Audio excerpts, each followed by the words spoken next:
Hello and welcome to the Wildlife Conservation Network Virtual Spring Expo. My name is Charlie Knowles. I'm the president and co-founder of WCN. And this year we are celebrating our 20th year. And I am so humbled by the hard work and dedication of our conservationists, the WCN staff, and the generosity of our donors. Thank you all for an incredible 20 years and all that we've accomplished together. Today, you're going to hear from the front lines of conservation. You're going to hear about some of the successes and the many challenges facing our conservationists. These are incredibly challenging times, whether it's armed conflict in Mozambique or Ethiopia, or land habitat conservation in Peru or Colombia. Your support has never been needed more than it is now. Thank you for that. The true measure of our success is the impact that we have in saving wildlife and wild places, but none of that would be possible without resources. Last year, WCN enjoyed record growth of 30% to $44 million in revenue. This is the 13th year that we've grown, and it's only possible because of your generous support. So thank you for that. I do want to share some news with you about our WCN Board of Directors. We are truly committed to partnering with communities around the world, and to that end, we've added 2 new voices to WCN's board. Rosamira Guillen from Proyecto Titi in Colombia and Peter Lalampa from Grevi Zebra Trust in Kenya have agreed to join our board. Thank you, Rosamira and Peter, and please congratulate them when you see them. Well, without further ado, let's get things started. It's now my great privilege and honor to turn things over to WCN's Executive Director and Fearless Leader, Dr. Gigi Colomb. Hello and welcome to the Expo. Thank you, Charlie, for your introduction. And like you, I want to extend my thanks and appreciation to our staff, to the conservationists around the world, and to all of you for your trust and support. We are truly humbled to have been able to protect wildlife with you over the past 20 years. And we're excited at the opportunities that your trust and generosity provide for conservationists around the world to expand their impact for decades to come. At its core, WCN is a community of people, united by a shared passion for a world where people and wildlife coexist and thrive. And many of you have been with us on this journey for a very long time, and for that, we thank you from the bottom of our hearts. But some of you are just getting to know us, or maybe even just joining us today for a first time. So I want to take a brief moment to introduce the Wildlife Conservation Network. We protect endangered animals by supporting conservationists who ensure wildlife and people coexist and thrive. We believe in investing in and supporting conservation entrepreneurs so that they can achieve their missions faster and better. We find conservationists who deploy effective solutions to save wildlife, and we support them to bring these solutions to life. We're really focused on making conservation more effective and more collaborative with a 3-pronged strategy that vets and supports conservation organizations in our partners network, conservation projects through our wildlife funds, and people by investing in emerging local conservation leaders. Our work is anchored in several values, and I'll point out 3 right now. The first is efficiency, with over 90% of our funds going to programs. And if you want to designate your contribution to a specific program, we'll guarantee that 100% of your contribution goes to that program you've designated.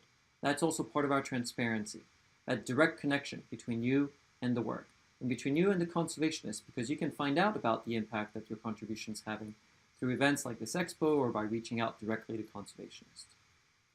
The third value really is anchored around collaboration, because we believe that we go further when we all work together. So we partner with and we have granted to hundreds of organizations, both big and small, so that we can expand the conservation impact. The network part of WCN is not just in our name. We really believe and invest in the relationships that fuel conservation impact. At our core, we have a network of incredible conservationists with whom we have long-term partnerships, several of whom are going to be speaking today, or others might be in the exhibitor's booth, and you can connect with them directly. And we are actually thrilled today to welcome 2 new partners, or to announce that we'll be joined by 2 new partners this year. The first is Conservation Through Public Health, led by Dr. Gladys Kilema Zikusoka, working with communities and mountain gorillas in Uganda. And the second is Rwanda Wildlife Conservation Alliance, working to protect gray-crowned cranes, led by Dr. Olivier Nsengimana. Gladys is with us here today. She'll speak right after this, and I'm sure you'll enjoy meeting her Ugandan team and learn about their impact. For Olivier and the cranes, you're going to have to tune back in the fall at the Fall Expo in October, and we may have a few other surprises by then too. Our impact is bolstered through our support to hundreds of projects through the wildlife funds focused on elephants, lions, rhinos, and pangolins, which have granted to about 175 organizations, both big and small, affecting conservation across the range of those species. Our network extends also to the emerging conservation leaders, as we are proud to continue investing in training and capacity. Overall, we've granted over 150 scholarships to conservationists from 46 different countries. And last year, we launched a new initiative aimed at helping local conservation practitioners in Africa to continue in and thrive in the field of conservation by providing them with support to remove the barriers that hinders their full potential to contribute to wildlife conservation. Boalia hasn't Finally, joined this yet. the network doesn't stop with conservation, and it's fully inclusive of all of you, over 50,000 passionate supporters who over the past 20 years have enabled conservation progress all over the world. So thank you. When you add all of this together, the impacts of a whole are truly more than the sum of the parts. Our partners have been able to expand the conservation footprint with the acquisition and management of land parcels in Colombia, in Peru, and right here in California, thanks to the efforts of Proyecto TT, Spectacled Bear Conservation, and the Trust for Public Land. The Wassa Lions and Grevi Zebra Trust have worked hand in hand over the past year to fight the impacts of the drought in northern Kenya, providing much-needed relief to people and wildlife at a time of need. Mara Lions were able to work with local fishers in Panama to collect data from the first sawfish captured in Central America in 20 years and set the foundation for their protection. Global Penguin Society reported that the Pedral penguin colony in Patagonia, Argentina, now has 3,600 breeding pairs of Magellanic penguins, compared to just 6 in 2009.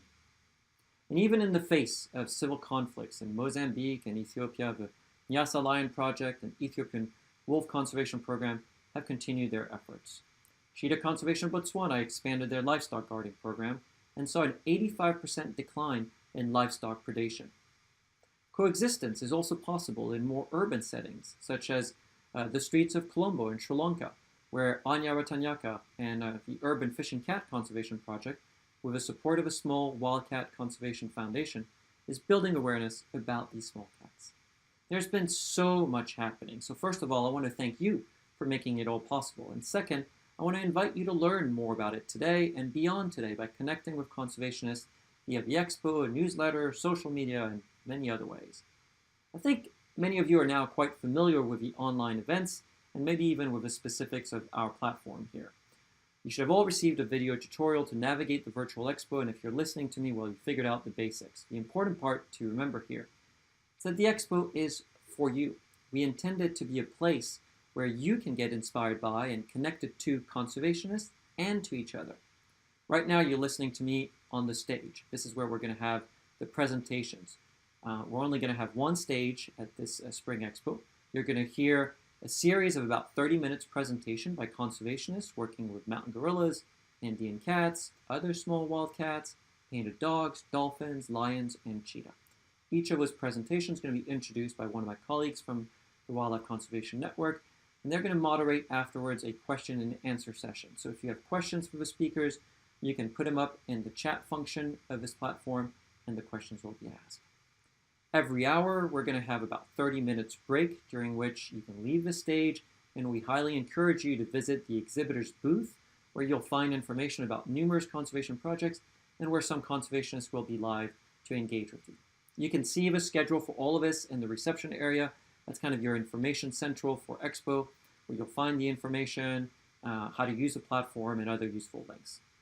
And if you're so inclined, of course, well, ourselves and the conservationists would deeply appreciate any contributions you can make to their work. We have a donate button on the left of your screen where you can select which project or projects you want to make a contribution to, or you can go to the WCN website at www.wildnet.org, or even just keep an eye on the chat area because we'll be sending out links to the donate platforms. There's also a live area in this platform, a live chat area, which you can toggle between the stage and the whole event. You've already seen how interactive and exciting that chat area can be. So please use it. Share your passion, ask questions, connect with each other.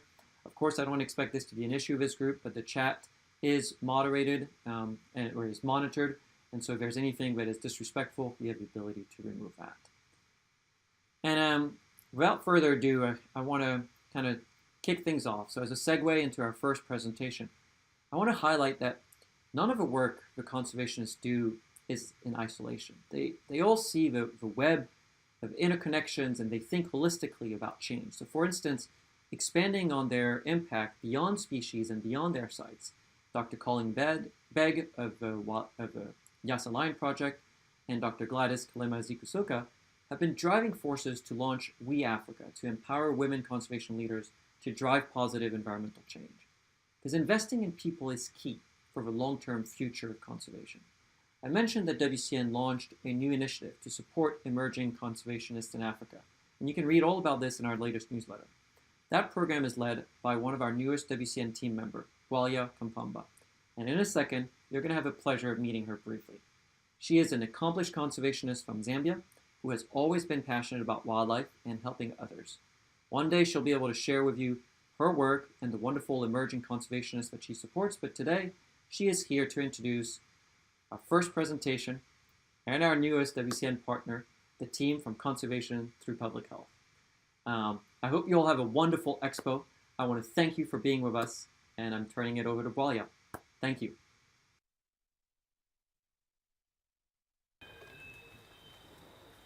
We're in a remote corner of the world, but not so remote. Bwindi is found in southwestern Uganda, bordering the Democratic Republic of Congo, which is within East Africa. In this forest alone, we don't only have the mountain gorillas, but we have chimpanzees. We also have elephants. We have over 300 species of birds. We have so many butterflies. We have all kinds of different monkeys. Bwindi Impenetrable National Park is a World Heritage Site. Bwindi has 22 habituated gorilla groups and Mugainga has 1. Bwindi is Pleistocene forest refuge. It has a lot of endemic species. And there are so many ecological processes taking place and the forest is evolving.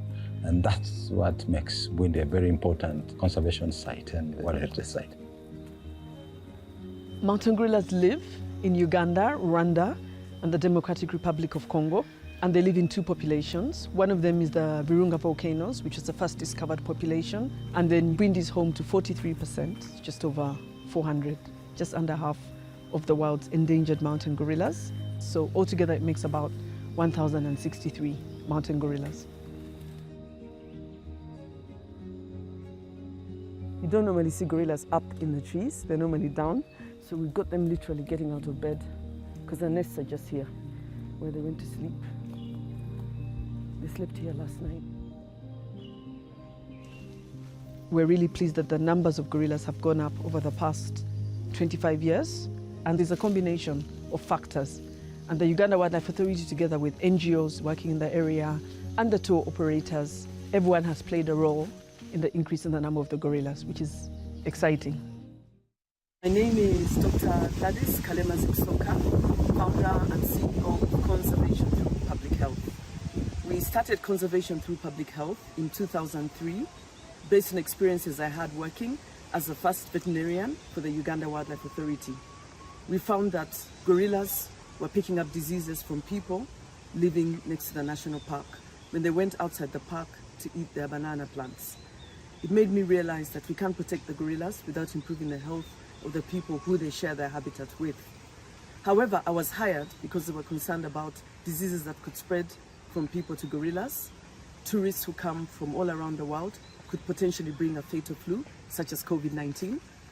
And when the COVID-19 pandemic began, we got extremely concerned that the gorillas could pick up COVID from people, being a very highly contagious virus, which had spread all over the world. And our attention immediately focused towards mitigating the impact of COVID on the gorillas and the people who they share their habitat with. We have been doing a lot of comparative disease investigations over the years, and our focus turned to COVID. We regularly collect fecal samples from gorillas every month, and when they're abnormal, And as we're testing them for other diseases, we've been testing them for COVID or through the pandemic. We are also testing the people who come close to them. This includes the park rangers. This includes the gorilla guardians who safely herd gorillas back when they come out.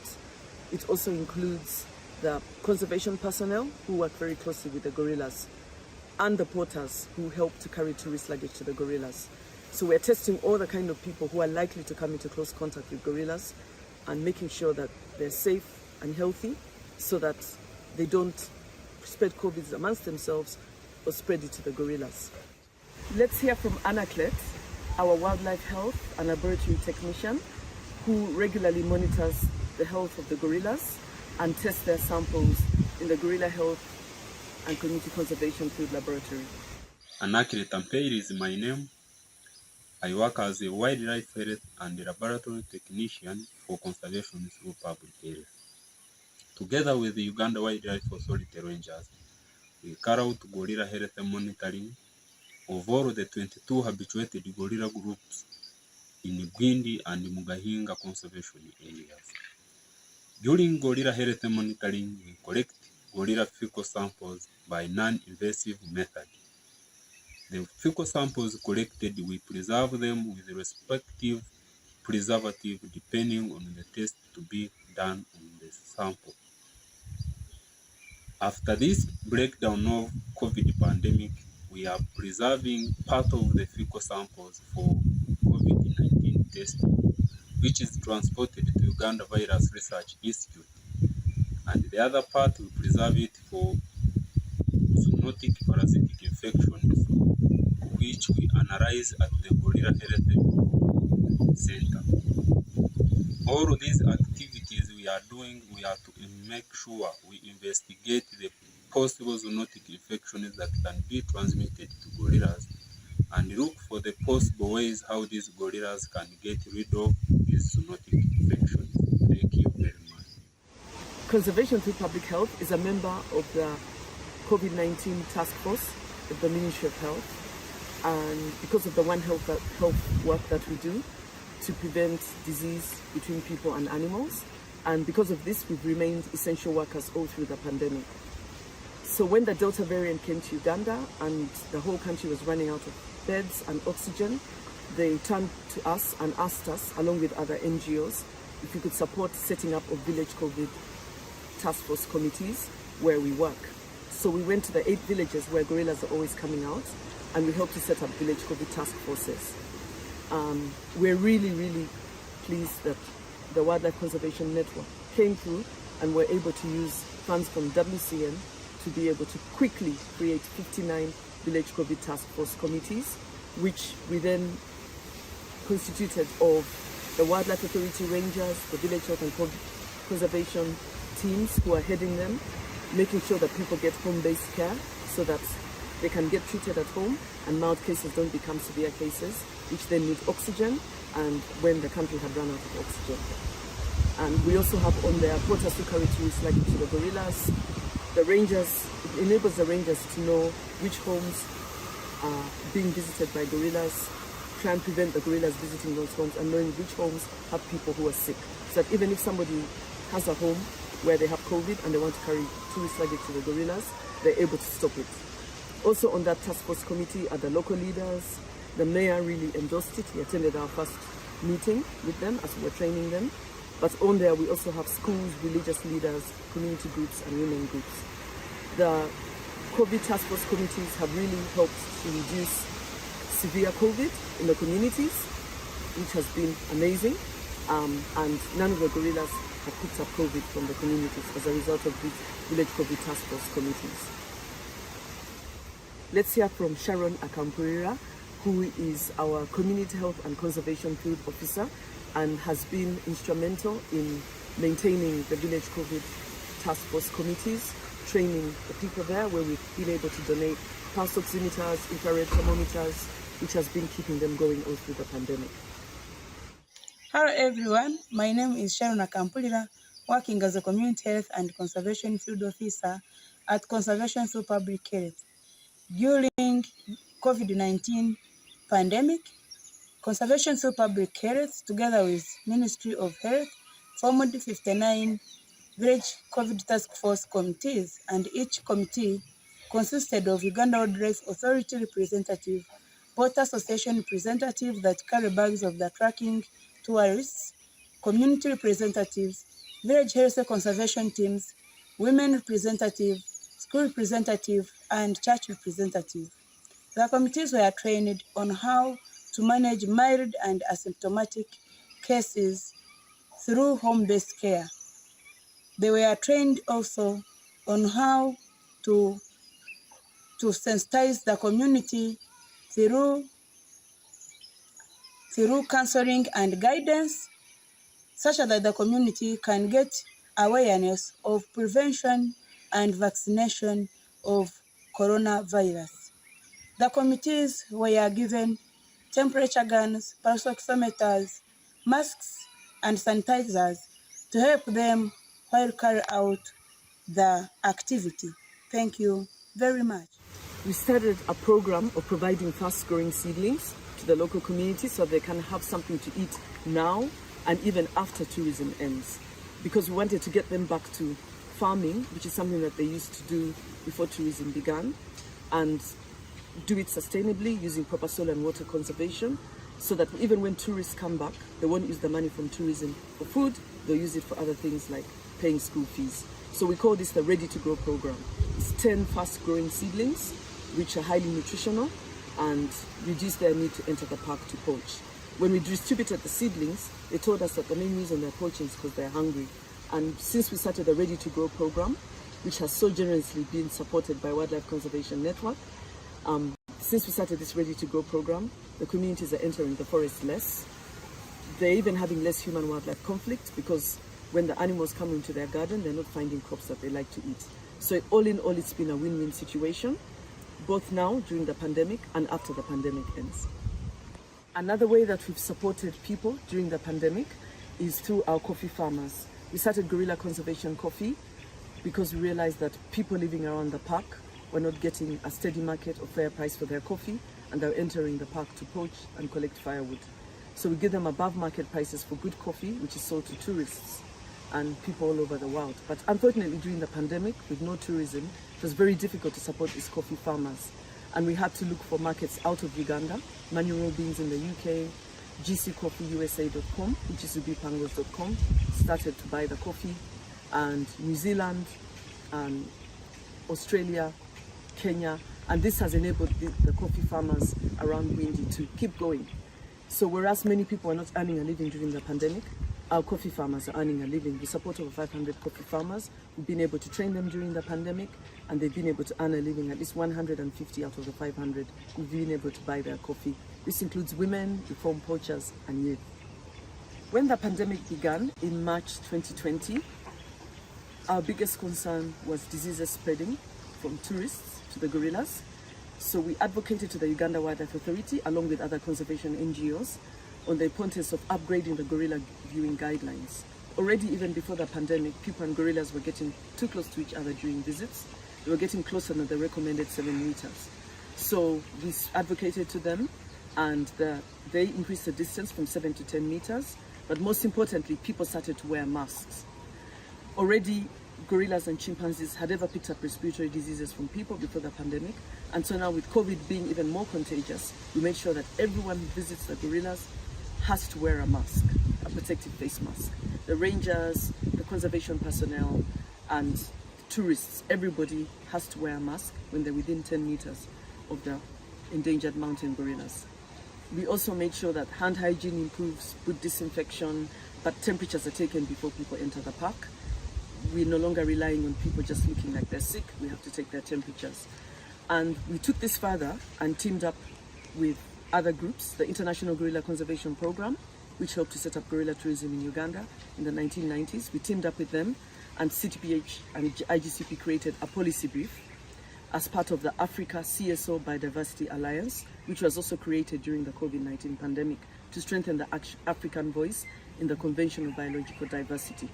And so through the ACBA platform, the Africa CSO Biodiversity Alliance platform, we've created a policy brief to reach all the 21 countries that have great apes, and within which 13 of them have great ape tourism at 33 sites, of which Uganda and Rwanda has the largest amount of great ape tourism.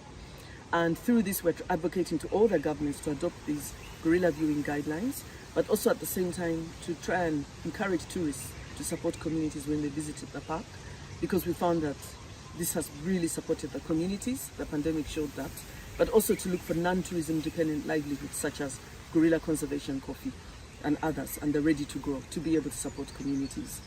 And so this policy brief is targeted towards the governments, the donors, and the tour operators, so that they talk to their tourists that before they arrive, that don't expect to have a selfie, don't expect to get close to the gorillas. We can easily make them sick, so that in the process, the tourists come knowing that they have to be responsible tourists.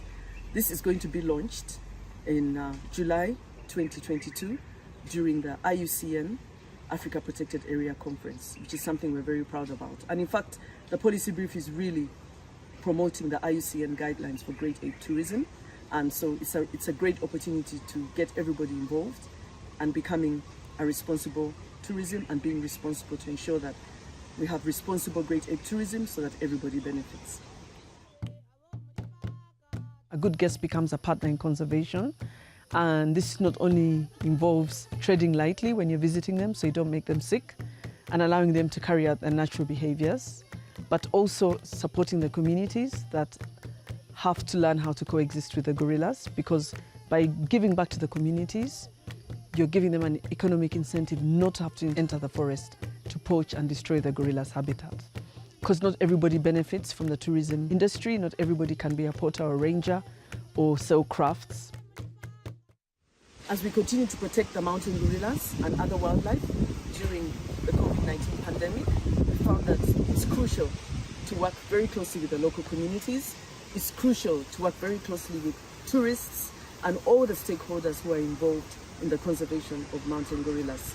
We'd like to thank WCN and all our donors and partners, the Wildlife Authority, the Ministry of Health, the local government, the conservation NGOs we're working closely with, and the health NGOs for all the great support during the pandemic.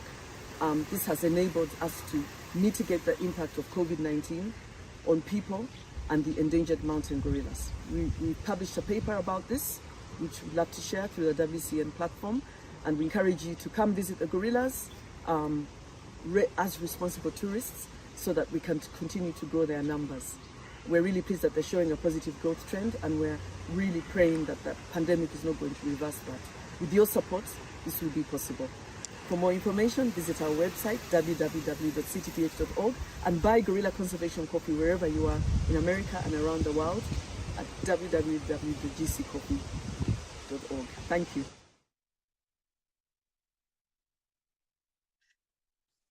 Hi, everyone. Sorry for any technical difficulties, and thank you, Gigi, for that excellent intro, and Conservation Through Public Health for the wonderful presentation. So we will now enter into a question and answer session with Dr. Gladys Kalema Zikusoka.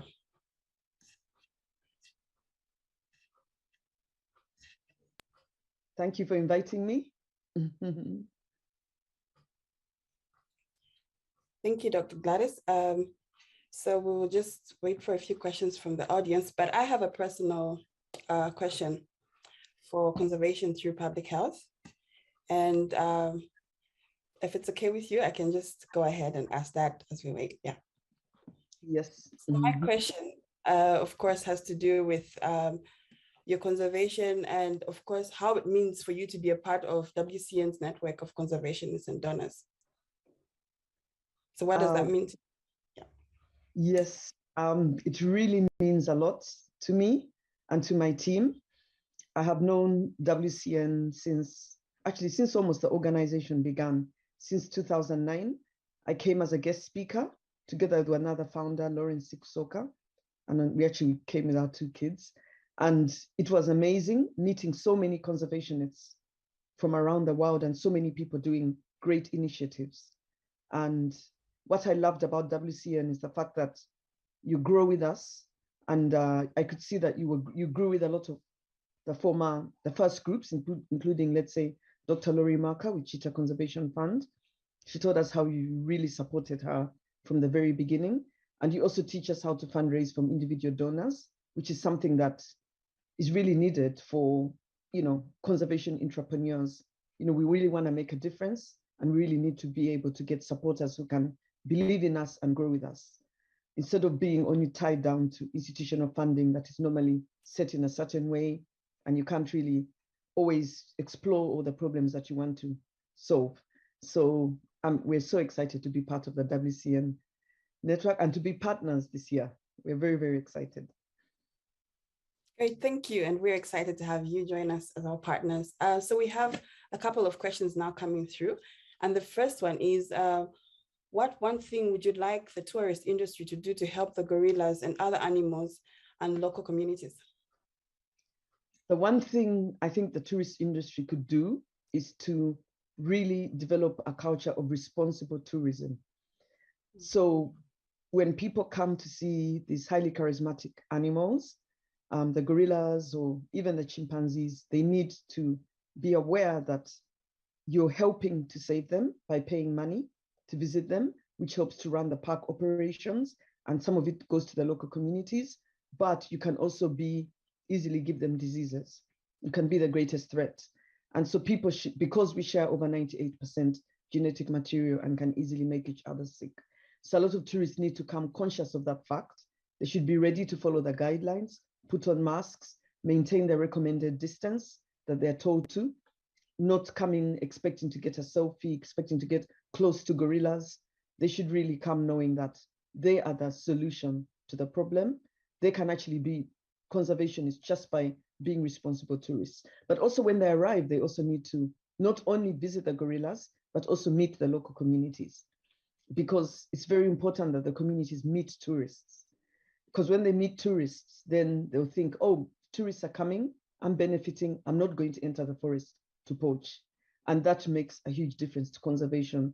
And so it's important for tourists to not only come and visit, be responsible tourists, but also visit the communities and tell others about all the work that's going on. And if they happen to come and visit Bwindi, they should come and visit our Gorilla Health and Community Conservation Center and learn about the behind the scenes of how we look after the gorillas, and also visit other groups in the area, the community groups. Would love to host them. And they can stay at our camp if they want to volunteer for some days. They have some time to volunteer and just learn more about the work that we're doing. Great, thank you. Another question is in relation to the seedlings that you provide. So one of the viewers would like to find out if you can share more information for the seedlings that you provide, and also how are the families selected to participate? And in relation to the same again, what type of crops and how many are provided to each family? And what seedling plants do you give locals to grow that don't attract animals into their gardenings? That's a great question. Of course, we found that it was important to provide this because as an organization, we're not so much into emergency food relief, but we realized that the fast growing seedlings was one way to prevent an immediate and a long-term measure. During COVID, before COVID, people had completely given up farming because they were earning so much from tourism. They take somebody to the gorillas, they earn much more than they would digging all day in their garden. And so when tourism disappeared overnight, when COVID had just begun, then they were not able to support themselves and poaching went up. And so with the fast growing seedlings, actually it's an idea we got from Mulago Foundation, where I'm also a fellow. With the fast growing seedlings, we looked for those 10 that could grow very fast. And Mulago Foundation put us in touch with Raising the Village, who are working close by. They focus on development, and they had developed some of these for the communities in other areas near where we work. And so they shared with us their information. And we also have a gorilla conservation coffee agronomist who was able to do a bit more research. And within these seedlings, we have groundnuts, beans, maize, spinach, amaranthus, pumpkins, I've forgotten the others, but we have like 10 different seedlings that we use and that we give to the communities, potatoes as well. Through all of these, people are able to grow these crops very quickly. And we found that it has reduced human-wildlife conflicts. Because when we were distributing the seedlings, we asked the communities, how many, we asked them, what is the main reason people are poaching during the pandemic? And they said hunger. And so we distributed, first of all, to 1,002 households. Then later on, we distributed to additional 500. But with the first 1,002, we gave out questionnaires. You told us they're mainly poaching because of hunger during the pandemic. And then later on, when we did a post survey, we found that it was also helping to reduce human-wildlife conflict, because some of these crops that we were planting, the gorillas were not interested in them, the baboons and other species were not interested in them. So this was really helping to make a difference. And how did we select those people? We went, first of all, to the poachers, the very most vulnerable. So we went to Inteko village, where the poacher killed Rafiki from Nkuringo Gorilla Group. Rafiki was a very well-known gorilla. Rafiki means friendly in Swahili. And he's a very friendly gorilla, and everybody knew him. And his group was the first to be habituated in the southern sector of Bwindi, Nkuringo Gorilla Group. When COVID began and tourists couldn't come, 1st June 2020, tourists, the bushmeat poacher entered the park and speared bush pigs and daika. And when the bush pig charged, the gorilla, obviously, the bush pig screamed, the gorilla charged because he was trying to protect his family. And the poacher speared the gorilla, he claims, in self-defense. When we went to visit, he was given 11 years in jail, which is the longest anyone has ever been given for killing a gorilla or any wild animal in Uganda. So in that way, it was a victory for conservation, because it deterred other poachers who were entering the park at that time when there was no tourism. Although rangers were checking on the gorillas, there was no tourism, and they felt that tourists also provide some form of law enforcement, and they were more daring to enter the park also because they were hungry, because no tourism money was trickling down to them. And so one thing that we did is, among the people who benefited from Ready to Grow was the poacher's wife. We went to visit her with our village health and conservation team member, and we found that she was among the poorest of the poor. She is 22 years old. She has 3 children under the age of 3, and she's really, really poor, only depending on her husband's grandparents staying on their land. And so we found that such people need a lot of support. And there are many people like her in the community, many people of the profile of the bushmeat hunter, and those are the people we focused on. We also looked at the Batwa, who used to live in the forest. We worked together with the local leaders, the Uganda Wildlife Authority, and our village health and conservation teams to select the 1,500 most vulnerable communities. And we're continuing, because we have 6,000 households that we reach around the community, and we want to also help the remaining 4,500 with the Ready to Grow. But we're so glad that WCN came and supported us, and it has really helped. Poaching has reduced, and we're excited to have supported the gorillas, the Wildlife Authority, and the community in this way. Great, thank you so much. So we have a question from a 4-year-old. Her name is Eloise, and she would like to know how many baby gorillas are born each year and how they are named. The number of baby gorillas born each year it varies, but it's about 20 to 23 each new year. And I would like to say that maybe during the pandemic, it seemed like the numbers had gone up, because everybody was very, very excited that in spite of all the horrible things that were going on with the pandemic, no tourism, everybody's anxious, hoping gorillas don't pick up, COVID from people visiting them or them entering people's gardens to eat their banana plants or eucalyptus trees. But yeah, it's about 23 to 24 new babies are born every year, and which is very exciting. The population growth rate of the mountain gorillas is not very high, unfortunately. They have a baby once every 4 to 5 years. Very good at family planning, but it doesn't help them much, because the communities around them, the human communities, are not good at family planning, and they tend to have, we try to stop them having babies every year, and they're much happier because now they're better able to manage their families. But that's another reason we got involved in family planning, promoting community-based family planning. But at least we're glad that the numbers of gorillas have grown over the past 25 years, which is very exciting, since I first started working with them, and they've almost doubled from around 650 to over 1,063. And actually, Sharon Nakampurira has joined us from Bwindi. She's over here, if you have any question for her. Excellent. Thank you so much, Doc. So very briefly, we'll just take a few more questions. The other one question that is coming through is, are there any animals that conservation through public health are or will be studying regarding the risk of spillover between them and humans? And also, do you think that labeling animals as disease reservoirs has negative impacts for conservation of those species? Yeah, well, that's a great question. Of course, COVID we don't actually know where COVID came from, but it's highly suspected came from originated from the Wuhan, market, the live the live market at Wuhan.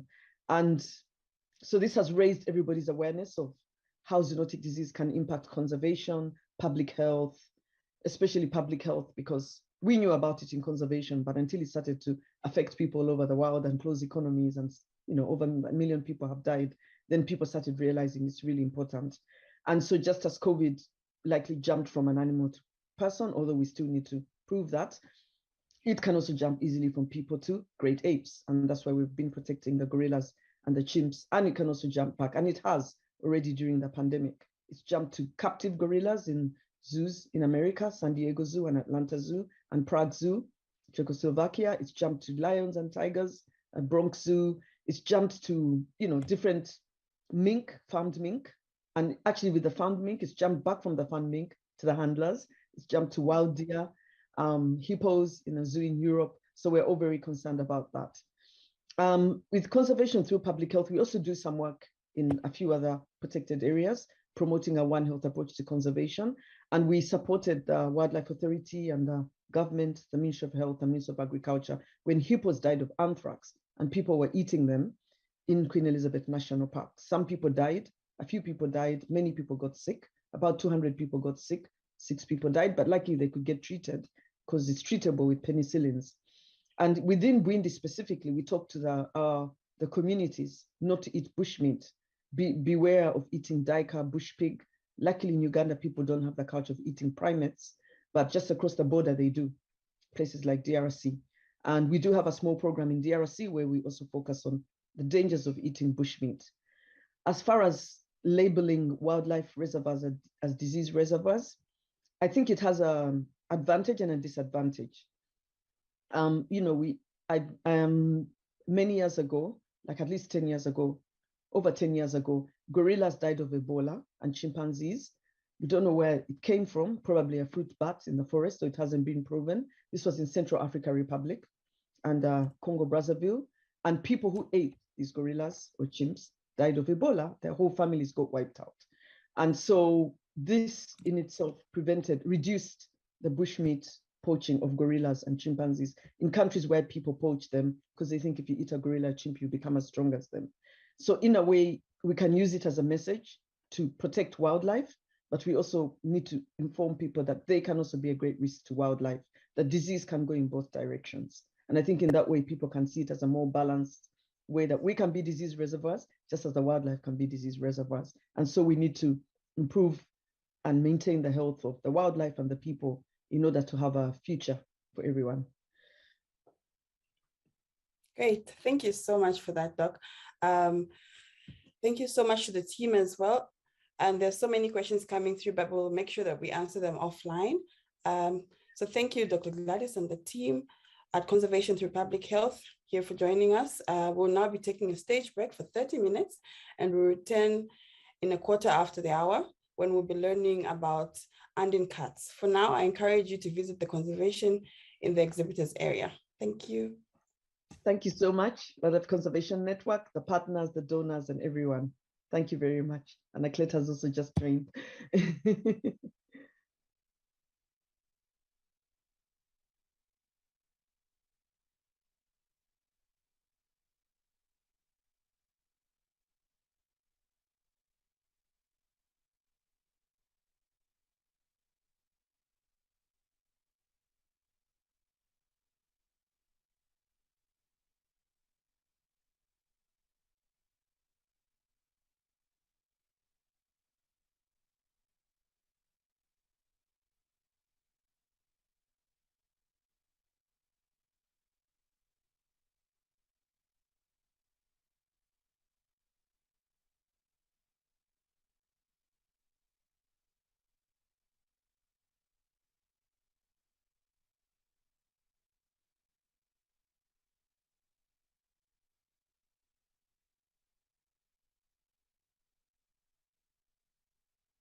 Hello, everyone. Welcome back to the main stage. I hope you had a nice break and got the opportunity to visit some of the conservationists in their booths and explore that area of the platform. My name is Kelly Wilson, and I'm the Director of Donor Engagement for WCN. So most of your emails come from me. In just a moment here, we'll be meeting the dynamic team behind the Andean Cat Alliance, but I just wanted to remind you that we'll be taking questions at the end. So please just drop them in the chat right there, and we'll get to as many as we can.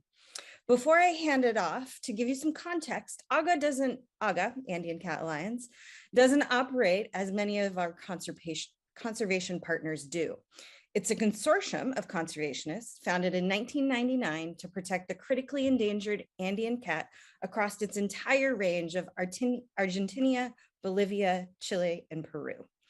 AGA's mission is to protect the Andean cat and its habitat. This mission is especially important considering there are less than 1,400 adult cats remaining. It is the most endangered cat in the Americas. Threats include mining, hunting, water extraction, and livestock farming. Rocio Palacios is one of the most dedicated conservationists I know. She started at 11 years old delivering a presentation to an environmental congress, and she hasn't stopped winning hearts and minds since. She's worked for the Wildlife Conservation Society and the Argentine National Parks Agency. She's been awarded the Disney Conservation Hero Award for her work on Andean cats, and recently she finished her PhD from her work on this species in northern Patagonia. Rocio is the general coordinator of the Andean Cat Alliance, but she's only one of the many voices we will hear from today. Rocio, over to you. Hello, everyone. My name is Rocio Palacios, and I am the Executive Director of the Andean Cat Alliance. I have been working with this species for over 13 years, and the best I got to see of an Andean cat in the wild was maybe 13 years ago, like a small glimpse, a speedster jumping through the rocks. I would not have been able to say it was an Andean cat if somebody else have not seen it from another angle. So I get this question a lot. How do I keep myself motivated to work with a species that I don't really have a chance to see? Well, to be honest, almost half of the Andean Cat Alliance members have not seen the Andean cat. And those who have seen it once or maximum twice in 10 or 20 years. So the real question is what makes us all in the Andean Cat Alliance motivated to keep studying this species? Buenos días, mi nombre es Giovanna Gallardo y soy la coordinadora del programa de educación para la conservación de la Alianza Gato Andino. Quería contarles qué significa para mí trabajar en el AGA. Me siento muy confiada. Tengo mucha confianza en mis compañeros y mis compañeras porque veo esa intención tan clara de pasar sobre los intereses personales, incluso profesionales, por el bien de una intención más importante, que es la conservación de nuestro planeta. Hola, mi nombre es Cristian Sepúlveda, pertenezco a la Alianza Gato Andino. Trabajar para el gato andino es realmente un privilegio. Trabajar con una especie tan poco conocida, una especie carismática, una especie que fue considerada una deidad por los pueblos originarios de los Andes, y poder contribuir con nuestro esfuerzo en conocerlo un poco más y que perdure en el tiempo y que las futuras generaciones puedan tenerlo, puedan coexistir con él, es una luz de esperanza que motiva nuestro camino. I am one of the founders of the Andean Cat Alliance, so I have been working with it since the very beginning. To work for the Andean cat, you have to find your motivation in the knowledge that you are working for something bigger, that you are working not only to preserve this beautiful cat, but also an entire ecosystem. As Mauro well said, conservation is about working for something bigger. We cannot just preserve the Andean cat. We need to work for preserving the mountain vizcachas that it eats and the landscape that they all live upon. But working with a species that is not a lot bigger than a house cat in such a vast landscape and with less than 1,500 mature Andean cats in the wild is a huge challenge. Not just because of our inability to see it, it's because how do we manage to record it?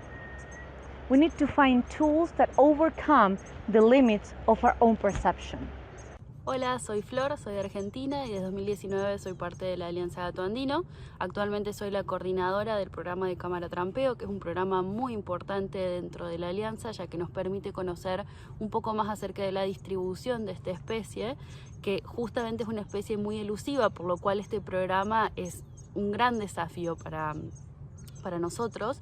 Por ejemplo, para que se den una idea, en una de las últimas campañas que realizamos en Argentina colocamos 16 cámaras durante 6 meses, lo que equivale a más de 69.000 horas de muestreo, pero solo obtuvimos 2 registros de gato andino, 2 individuos distintos. O sea que creo que este ejemplo justamente ilustra el desafío que es para nosotros poder obtener información acerca de la distribución de la especie y por qué justamente este programa de cámara trampeo es tan importante y requiere un esfuerzo aún más importante. Hola a todos y todas. Soy Constanza Napolitano. Yo coordino el programa global de genética de Alianza Gato Andino y es un trabajo muy desafiante, sobre todo porque de cada 100 muestras fecales que colectamos en terreno, solo en promedio entre 6 y 10 de ellas son identificadas finalmente como de gato andino. Por lo tanto, es como buscar una aguja en un pajar y nos damos cuenta de lo valiosas que son cada una de las muestras. Pero podemos lograrlo debido a un trabajo colaborativo entre todos los equipos de AGA. Actualmente hay 12 equipos de AGA recolectando muestras fecales a través de los 4 países rango, en los que pensamos colectar alrededor de 1.000 muestras fecales entre este y el próximo año para monitorear poblaciones de gato andino. These two joint programs articulate between each other to enhance our chances of finding records of the cat. But these records are not enough to guarantee its conservation. Sadly, the low number of Andean cats in the wild, combined with the ever-expanding conservation threats, make this species one of the most endangered wildcats in the world. Human-wildlife conflicts are increasing with the return of bigger predators such as the puma that attack livestock, and this makes herders take retaliatory actions on all carnivores. People from local communities are leaving their lands, searching better economic alternatives, and because climate change is affecting their livelihoods, creating floods or severe droughts.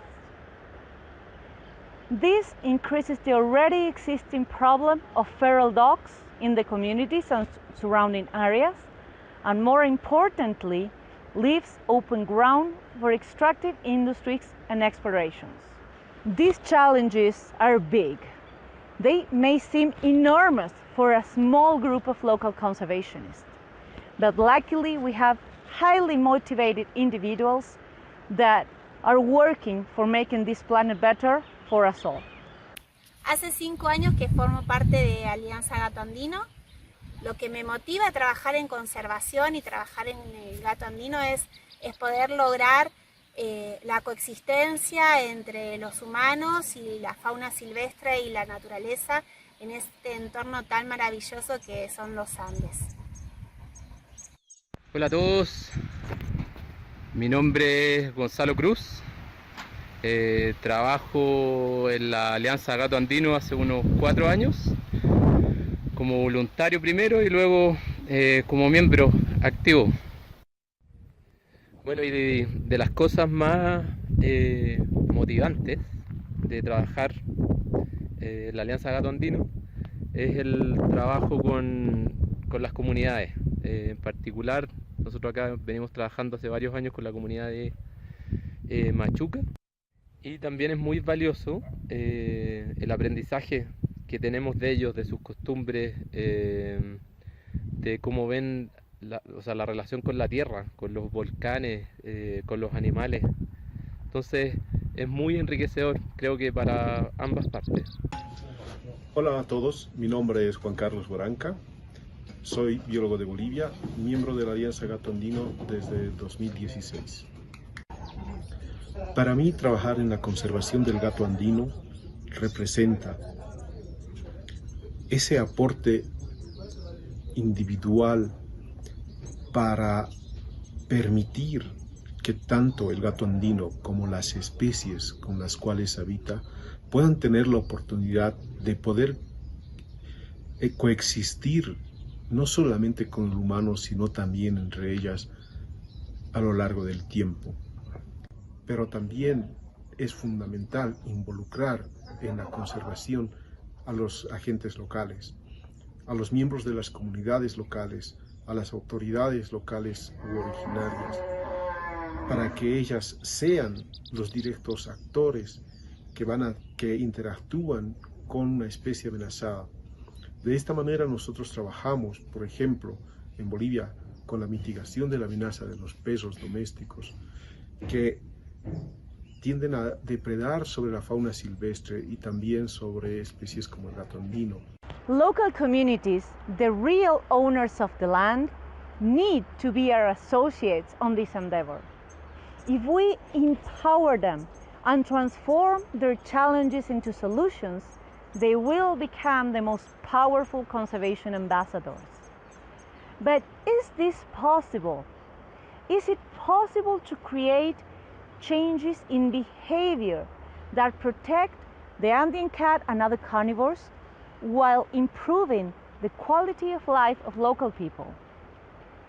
We wanted to invite a couple of the community members that work in some of our programs to share their opinions with you all. Mi nombre es Guillermo González, de acá de la zona de Montañés. La idea mía fue probar con el pastor por tanto daño que tenía. Todos los años tenía muchos daños de puma y de zorro. Y esa fue la idea de probar, de implementar el pastor a ver qué resultado da. Bueno, hasta ahora se está logrando algo fructífero, digamos, que está dando resultados por las dos partes. Por el daño, que tenía un poco de daño y nada casi, y hemos dejado de estar persiguiendo los pumas también. Con la perra hemos salvado varias crianzas, hace 2 años ya. Gracias a la pastora no hemos tenido tanto daño. El perro protector es otra cosa porque ella le ayuda en el tiempo que uno no puede salir por ahí justo con los animales, ellos espantan a los bichos. Mi nombre es Lorena Cruz, soy de la Unidad de Farallón y mi motivo es porque estoy acá en el grupo es porque nos vinieron a dar una capacitación para preservar el gato andino que está en peligro de extinción. Invitar a la gente que se sume, que está muy bueno el proyecto y también es un ingreso económico que a veces te favorece por ahí. Bueno, yo soy una artesana que me llamo Carmen Valeriana Llampa y somos artesanos fibra de llama y también hacemos fieltro y nos gustó el proyecto para cuidarlo al gato andino porque está perdiendo, digamos, entonces hay que cuidarlo. Y también nos ayuda mucho el proyecto para sustentar nuestras económicas que tenemos y nos ayuda un montón. Y nada más, gracias. So, trying to answer what motivates me, to be honest, the Andean cat gives me a lot more that I can't even give back. It gave me the most amazing sunrises and the most wonderful starry nights in the Andes. It gave me my family with my 2 beautiful cat lovers. Hello, and it gives me the opportunity to be a warrior in this battle for conservation, working with an incredible group of professionals from 5 countries, because we have members in Peru, Bolivia, Chile, and Argentina, and in the United States, our supporters and friends, working together for making this a better planet. La conservación para mí es dar una lucha, una batalla por la naturaleza, por los seres vivos, por las especies emblemáticas que la constituyen, y es el camino es un camino de respeto hacia todos los miles, millones de años de evolución que han permitido que hoy en día coexistamos con esta especie tan maravillosa, y dentro de nuestra capacidad de ser humanos, pensantes, conscientes, encuentro que es una responsabilidad tremenda y es un deber mínimo de gratitud hacia la naturaleza trabajar por la conservación de estas especies. Y por eso nos enorgullece poder participar en proyectos como el programa de mitigación de conflictos, monitorear con cámaras trampas, compañeros trabajando con artesanas para enseñarles nueva artesanía basada en el gato andino y en valorar los elementos de la naturaleza. So I want to ask you now, what motivates you to be here at this presentation today? I wait for your answers in the questions and answers section on our social media. Thank you all for being here.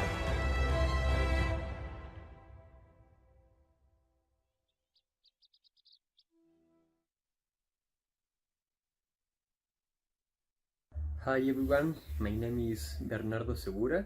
I'm part of the Andean Cat Alliance, and I wanted to share you a bit about this new population of Andean cat that we recently discovered near Santiago, one of the biggest cities in South America. More than 8 million people lives here. It was a really special discovery, and to be able to be here in my room and know that in those mountains that are right behind me, there are now Andean cats with kittens, several individuals actually, all very healthy.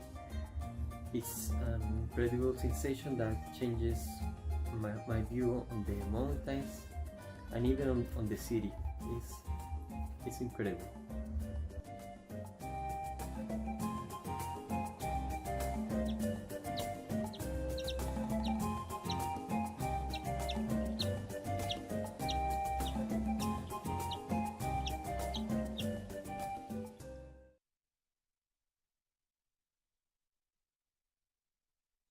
Welcome back, everyone. That was a wonderful peek into what it truly takes to save this amazing species.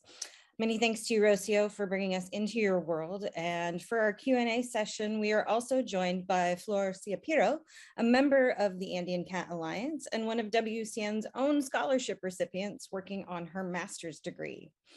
I'll now open it up to the audience and we'll just dive right in. I think we've been getting some great questions in the chat. So Rocio, if you're ready, I'll let you know there. So Dinah's asking, with so few Andean cats, are there concerns about genetic diversity in the population? Yeah, we are concerned about genetic diversity, and actually the genetics program is trying to assess how this diversity will affect further conservation actions. Like right now we have like these 12 teams that Constanza was talking about, working to collect sample in 4 countries, because we have this very, very ambitious program. We want to sample the whole distribution of the species in the next 2 years to be able to develop some conservation strategies that will, maintain the already existingly low genetic diversity. Yeah. Can you talk about what they eat and what kind of things they feed on out there? So the main prey of the Andean cat is the mountain biscacha, but they are cats, and cats are cats. So they eat whatever is available, but from everything that is available, they will prefer this rodent. This rodent is a rock specialist, so it thrives only in the rocky outcrops. And the Andean cat has developed special adaptations to be able to follow it around and to chase it on the rocks. But they also eat small mouse, they, waterfalls, another species that live out there. Basically, whatever they can find. Whatever they can find. But if you are counting biomass, so the amount of meat that they get from each prey, the mountain biscachas play a very, very important role in this species diet. So that we will need to work to conserve this particular species too. Lots of good quality there. Flor, I'd love to just ask you quickly, can you tell us a little bit about what you're working on in your master's program? Yes, sure. Well, I'm doing a master's in conservation leadership right now, and I don't have a thesis. I'm going to have a professional placement, but I'm learning a lot from not only my professors, but also my classmates. We are all conservationists from different countries, 19 different countries from different backgrounds, and I'm learning so much from their experiences. And I think that I'm gaining all these really enriching tools that I would be able to, I'm already applying them to the Andean Cat Alliance and the work that I do with the team. But I think that in the following months, I'm gonna learn much more that would be really valuable for the Alliance. Great, thank you for your work. We're gonna switch over to some questions about the programmatic work and about the dogs that you're using. Can Rocio or Flor, can you tell us a little bit about what kind of dogs these are? Are they Great Pyrenees, something else? We combine two breeds, Great Pyrenees and Anatolian, and this is because Great Pyrenees we thought were the perfect breed for the places that we work at because of the rugged terrain, but the truth is that in the summer it gets a lot hotter there in the Pyrenees. So the dogs kind of like malfunction in the summer, poor guys, they were just melting under all that fur that they have. So now we are crossbreeding them with Anatolians and local breeds. And we are trying to develop a new breed that will have the special adaptation for being able to work in the central part of Chile and in North Patagonia, where you have very, very cold winters and pretty hot summers too. So you need to find a good balance there. So far, we have been very successful. The puppy that you saw in the video, she's only 5 months old and she's already working in the field. She did, it's a transhuman community. So they move between the winter and the summer to new grasslands. And they have to move along, it's a pretty long path that they have to walk. And these puppies have been working perfectly during the veranada, that is called the summer season.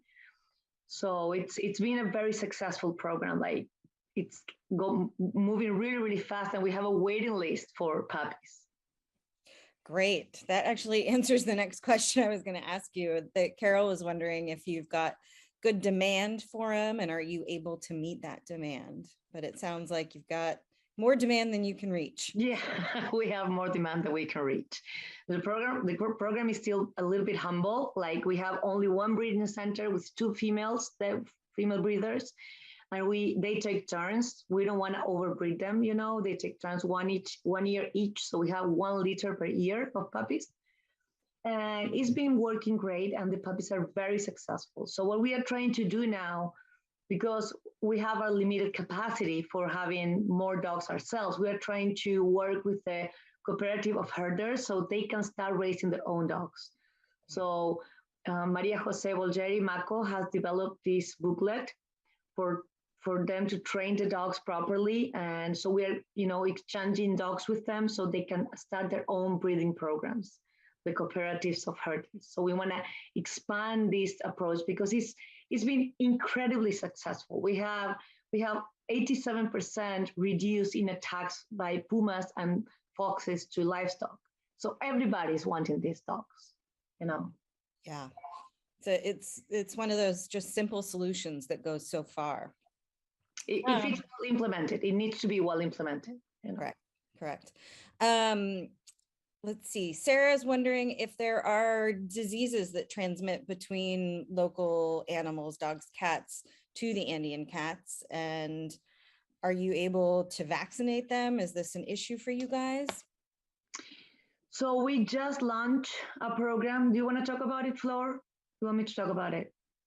So you can answer it. Go ahead. Okay. Yes, we're launching this new program that we've been developing for some time now, like the basis of it. And we're working with communities. Juan Carlos in the video talked a little bit about it. We're working with communities in Bolivia and also in the northern part of Argentina for now. And there are these feral dogs that are rounding the communities, and we and the communities are concerned about the implication of these dogs in the environment and the diseases that they can actually transmit to other dogs and wildlife also. So we've been working, for now, we are focused on rabies, and we want to do like awareness campaigns, but also we want to start with vaccination campaigns for rabies. And there is another one, Rocio. Distemper, yeah. Nasty one. They're not answering, like, we don't have specific scientific records of diseases that are being transmitted between domestic carnivores and Andean cats. But that's because we don't have enough Andean cats have been captured to be able to do a real proper assessment, because Andean cats are so rare. So we have some records of cats that, tourists saw and they look ill. You can tell when a cat is ill. They have the clumpy hair and the watery eyes. So we were not able to capture those cats because it was very, very, very opportunistic. But because we want to avoid it to happen, we are trying to start these programs. And it's very, very important to consider responsible ownership as part of this solution, because what we did have is a lot of situations where domestic dogs, were hunting Andean cats. I don't know if you got to see the cat that was in half in the video, like half cat. That was a very, very sad opportunity thing that happened a couple of years ago, where one of the cats with a radio collar was killed by domestic dogs, and that happened a lot of times. So this approach to the community is not just to reduce the threat of potential disease, is also to reduce the threat of these dogs that are not being properly taken care of. So they are hungry, they are roaming in the middle of the wild. So we want to increase responsible ownership all over the Andes.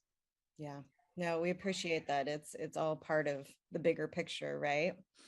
A question here is I'm going to kind of switch gears a little bit, how has tourism been affecting you guys? Are you able to incorporate tourism to help Andean cats? Is that something that happens in your area? So with the CatCraft program, we thought we had a good opportunity for tourism. And in some communities, it has been successful, like in the communities in southern Peru, has been able to access tourist fairs to sell their handcrafts. But it's not the same situation in northern Argentina, for instance. The community in northern Argentina is so isolated, is so far away, so hard to reach that community, that it's not really possible to have a tourist approach that is feasible in a short time. So we are trying to figure out different ways to enforce that community to, expand their reach. In other parts like northern Chile, for instance, we are trying to work and starting to work, particularly right now, like last year, with some tourist agencies to try to develop some Andean cat tours. Of course, we cannot guarantee guys are going to see the Andean cat, but we want to show how we study the cat, like the camera traps, and how do we do some field work, and what is the community work we are doing. So that's what we are trying to do with the communities. We are trying to take tourism to the ladies, for instance, when they are doing the handcrafts, these handcrafts that they are creating in Chile. So that's the approach we are using right now. That's great. We have just a minute left here. So I want to ask you, what are your project needs? What can our audience do to help you guys be successful in conserving the Andean cat? Yeah, well, what everybody can do is just spreading the word. This is a very poorly known species, and just keep on talking about it and spreading the word that this cat is there, because a couple of years ago, we had the feeling that the cat was disappearing in front of our eyes, and there was nothing we could do about it. Now, because of a lot of people that has been here, like you guys that are watching our presentation and being present and talking about it, the cat is on the conservation table. So people know about the Andean cat now. We cannot say it's a poorly known species anymore, which is fantastic. And we have to keep it like that. Of course, you can support economically donating. Every dollar you give gets 100% to the Andean Cat Alliance and goes a long way in conservation in countries like ours. And finally, you can volunteer and see what you can do to help. We all can play our parts from wherever we are, you know, going green, buying bamboo toothbrushes, protecting the planet, and trying to make it best for us all. Great. Thank you. And thank you, Flor. Thank you both for being here today. Thank you for sharing so many of your team members with us and giving us the opportunity to meet some of those in the field. I think that that's one of the best things about these virtual expos is that we really get to see the breadth of the people working on the species and what that really looks like. So thank you both for being here with us. Thank you all to you out there for watching and learning more about the Andean cat.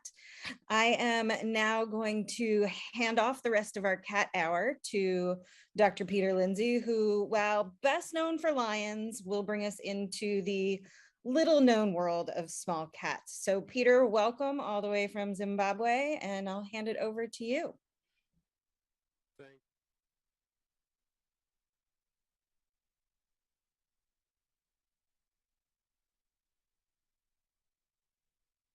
Fantastic to have the privilege to introduce WCN partner conservationist Jim Sanderson. He's the founder and director of the Small Wildcat Conservation Foundation, and Jose Ramirez of the Costa Rica Wildlife Foundation and the director of the Oncilla Project, who's been working with Jim to reduce the threats to the oncilla, which is a small and rare wildcat inhabiting the mountain forests of Costa Rica.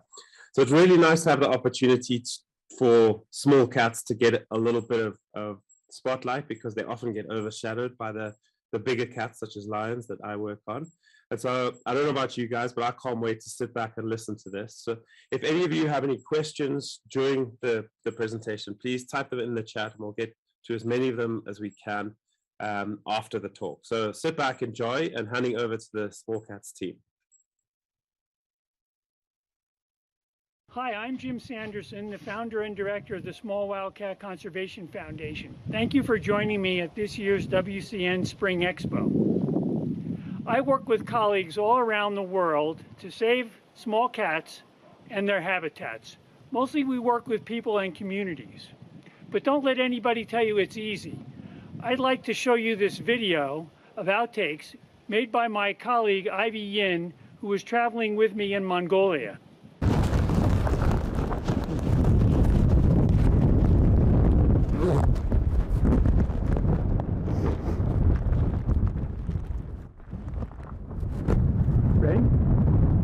Go. I'm going to do the introduction part. Should I look at the camera or look elsewhere? I'm Jim Sanders. Should I look at the camera? I'll look at you. All right. Okay, the sun is kind of in my eyes. I'm going to be squinting a little. I think it's below zero. We're taking refuge in our van during the heat of the day. Now it's raining. It's really windy. Okay, so I can just talk. I'm Jim Sanderson.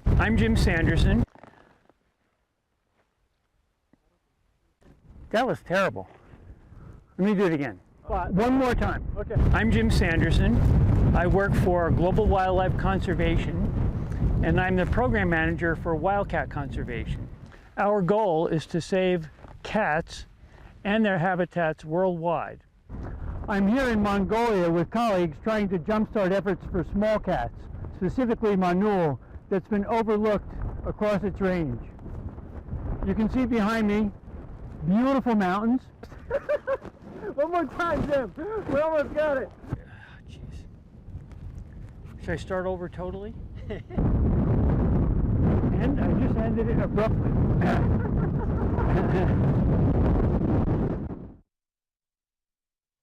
Now it gives me great pleasure to introduce my colleague, Jose Ramirez from Costa Rica. Jose's working with communities to protect the oncilla, the smallest wild cat in the Americas.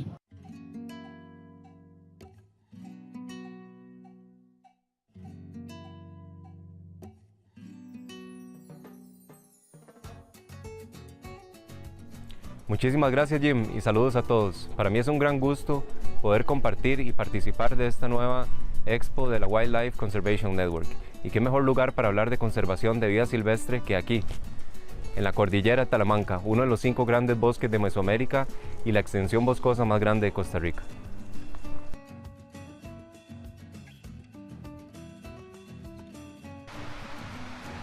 Mi nombre es José Ramírez Fernández. Soy fundador y coordinador del programa Oncilla Conservation de la Fundación Costa Rica Wildlife. Durante mi formación académica he llegado a enfocarme y a especializarme en el tema de los roedores, principalmente los ratones, el cual es un grupo por el que siento una pasión muy grande, tanto por investigación como por temas de conservación, sobre todo porque es un grupo que siempre ha sido mal juzgado a pesar de ser un grupo importantísimo en cuanto a los servicios ecosistémicos que proveen y por lo tanto he llegado a sentir una gran pasión también por trabajar con la oncilla y he encontrado en ella un aliado en la conservación de los mamíferos pequeños. Principalmente especies de ratones endémicos con los cuales convive en esta región específica del planeta.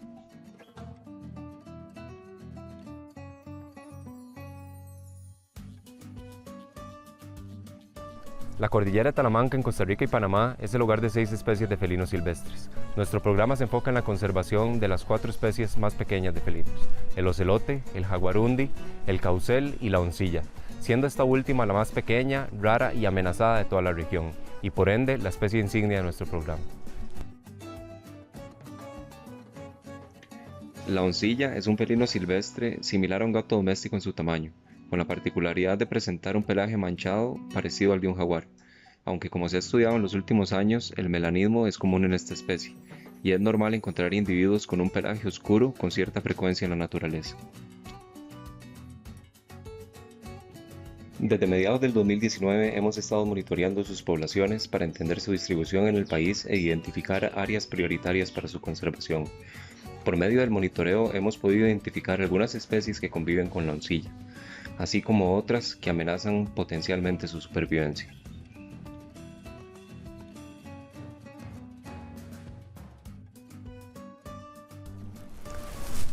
También nos hemos aliado con varios investigadores que están interesados en la conservación o en el tema de los felinos, los cuales también nos comparten muchas veces sus registros.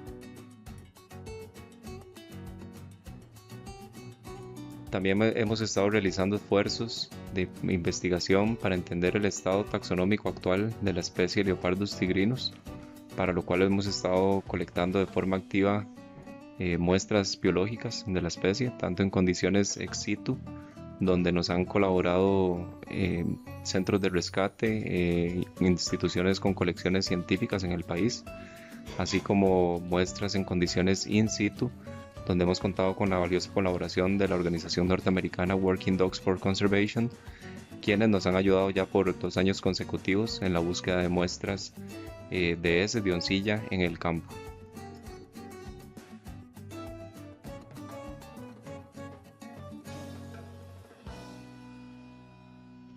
Estas muestras actualmente están siendo analizadas en el Laboratorio de Genética y la Conservación de la Universidad de Costa Rica, ya que, como han revelado algunos estudios en el pasado, la especie o la subespecie de oncilla que tenemos en Centroamérica podría representar una especie válida, completamente distinta de las subespecies que se encuentran en Sudamérica.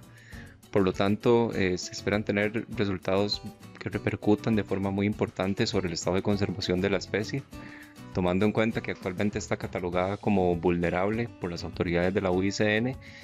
En caso de revelarse que esta especie es en efecto una especie distinta, eso significaría una distribución geográfica mucho más restringida, por lo cual es muy probable que su estado de conservación pase a una categoría aún más crítica.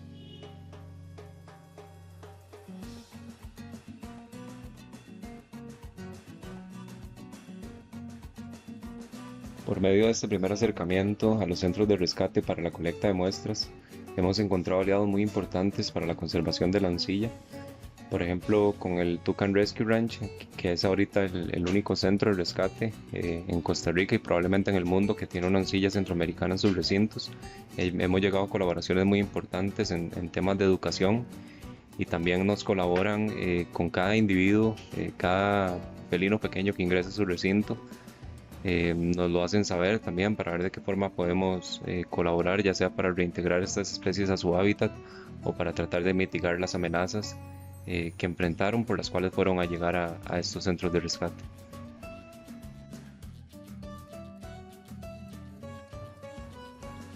Por medio de charlas libres, campañas de comunicación y actividades en redes sociales como la celebración del Mes del Felino Silvestre en Costa Rica, que corresponde al mes de julio, hemos alcanzado a un amplio sector de la sociedad, generando conciencia e informando sobre la situación particular de conservación que enfrenta esta especie amenazada.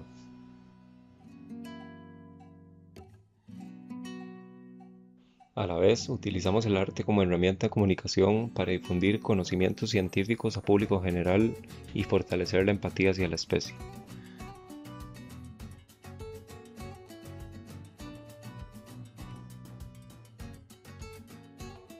Realizamos entrevistas con miembros de las comunidades vecinas al hábitat de la oncilla para entender su percepción hacia la especie e identificar posibles conflictos de conservación que la involucren. Igualmente, nos informamos sobre las necesidades que enfrentan las personas y la realidad en que habitan, buscando puntos en común que puedan reducir las amenazas hacia la vida silvestre y mejoren la calidad de vida de las personas. Actualmente también hemos estado desarrollando algunas actividades importantes con las comunidades, ¿verdad? Las cuales se trata, comunidades vecinas al hábitat de la oncilla, con las cuales se trata de sensibilizar un poco en torno al tema particular de la oncilla y de otras especies amenazadas de vida silvestre con las cuales conviven, y se busca llegar a un estado de coexistencia, ¿verdad?, con la vida silvestre y las comunidades, para lo cual hemos estado trabajando algunos temas como es el caso de mejorar los recintos para las gallinas, los gallineros, ¿verdad?, que suelen entrar en conflicto con felinos pequeños por la depredación de estos animales de corral. Y también nos estamos empezando a trabajar con el tema de los ratones en las partes altas de la cordillera de Talamanca, ¿verdad? Los ratones en estas partes son súper abundantes.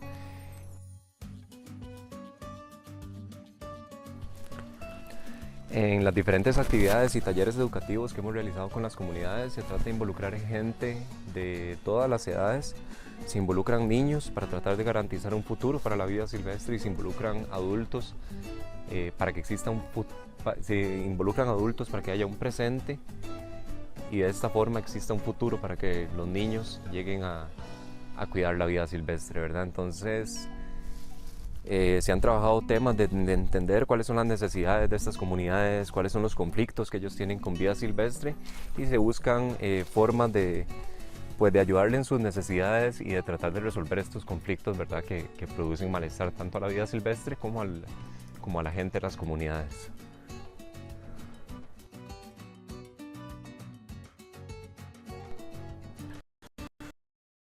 Continuando con el tema de las comunidades, pues también hemos encontrado gente que ha llegado a apasionarse por la oncilla, que ahora reconocen a la oncilla como un emblema para su comunidad, ¿verdad? Y se han interesado en protegerla. Estos aliados son súper importantes, nos envían fotos de oncillas en madrigueras, nos envían fotos de huellas, nos envían fotos de posibles rastros de la oncilla. En fin, se han vuelto colaboradores súper importantes, ¿verdad? Y ya se va viendo el interés que muestran por conservar a la oncilla, ¿verdad? Un caso muy particular es el caso de las comunidades de San Jerónimo, los cuales han formado un grupo de patrullaje para detectar ciertas amenazas a la vida silvestre en las cordilleras, en las montañas de Talamanca, y ellos han creado un logo para su grupo de patrullaje y una de las especies que figura en este logo es precisamente la oncilla, ¿verdad? Entonces ya por ahí uno va viendo el interés que muestra esta gente por conservar a una especie amenazada y cómo quieren generar esfuerzos para reducir las amenazas contra estas.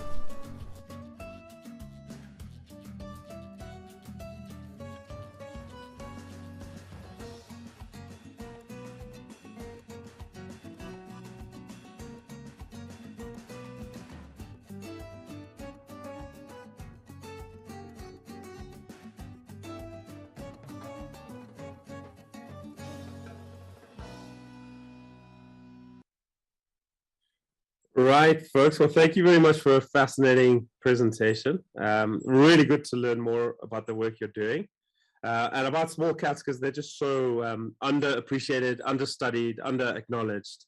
And so really good to have this recognition out there.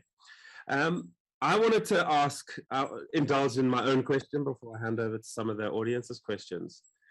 Which is the part of the world, do you think, that has the highest diversity of small cats? Oh, Jose and I know that answer. It's Southeast Brazil. Rio Okay. Grande do Sul, 6 species of small wild cats, in addition to a puma, so that's 7 species of wild cats. All in where the Atlantic forest meets the Pampas in Southeast Brazil, and there's no protected areas. Wow. Wow. Not a Wow. single protected area. Well, my mind, as you're saying this, my mind is ticking over and seeing if there's anywhere in Africa we could compete with that, but I don't think that we can. Well, it would be difficult in a small area like Rio Grande do Sul, but you'd have to find a place where, 2 ecosystems come together so that you get forest species and grassland species or something like that. Yeah. Okay. Cool. Well, I hope that area can get some protection. Yeah, it sounds incredible. So I do have a couple of questions here from the audience. So there's a question from Adrian. How many of those cats live in the region you are working in? So I guess how many small cats he's referring to. Mm-hmm. Well, in the Salamanca mountain range, we have 4 small wild cats. So we have the ocelot, the jaguarundi, the margay, and of course the oncilla, which is the smallest and most endangered of all. And besides that, we have 2 big cats, the puma and the jaguar. So yeah, in the whole country, and actually in the specific region of the Salamancas, we have the 6 species there. Right. Okay. Wow, that's incredible. But we have no idea of how many there are, and in fact, we could ask how many domestic cats live in our nation's capital, Washington, D.C., and we don't know that answer either. I'm sure you don't. Yeah, that'd be tough to answer. But with some of these cats that have got vivid markings, presumably kind of capture, especially explicit capture, mark recapture methods would work, right? That is camera trapping methods where you try to identify individuals and work out the proportion of recaptures of the same individual. Presumably you could use that to estimate populations, right? Yeah, actually, right now we are into it of getting the number, because lately I have been asked like many times of how many cats do we have how many oncillas we have in the country. But yeah, I mean, it's hard. You have to make like a good assessment of the picture you have from camera traps and to start comparing like spot patterns and all of these things. So it will take some time to figure out the real number of individuals.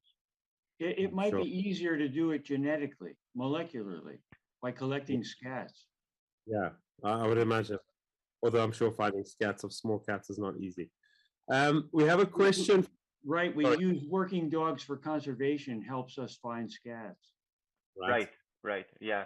Actually, we collaborate with this organization in the U.S., Working Dogs for Conservation, and this has been like the 2nd year they came here, and with their help, we have gathered to collect like more than 15, 20 samples, something like that, which is like huge actually for speaking about the oncilla. It's a huge amount of samples.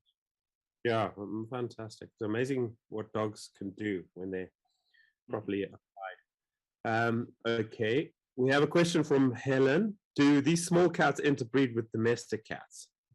Mm-hmm. Well, right now we are not sure for the Central American oncilla. I mean, it could happen, but we don't have evidence of it right now. The issue is that all cats have 19 pairs of chromosomes, except Leopardus, genus Leopardus, which includes the oncilla or oncilla. They have 18 pairs of chromosomes. So it's hard to imagine how a domestic cat with 19 pairs of chromosomes could crossbreed with an oncilla that has 18 pairs of chromosomes. The chromosomes don't match up, the numbers. Jim, is that your alarm clock going off in case you slept in and missed your presentation? I have to get my flight. Right.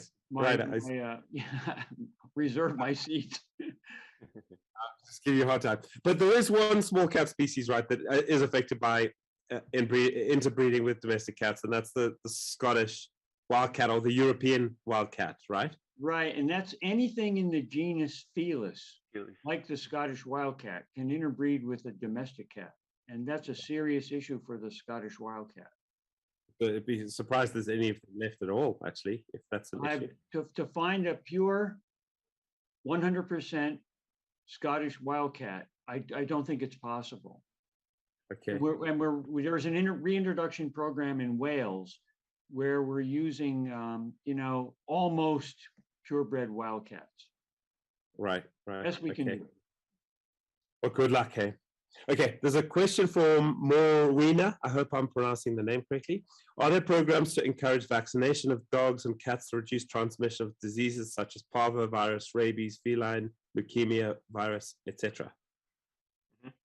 Yeah, right now we have started a pilot program on vaccination because from Costa Rica we doesn't have evidence right now of disease spreading from domestic animals to the ancilla.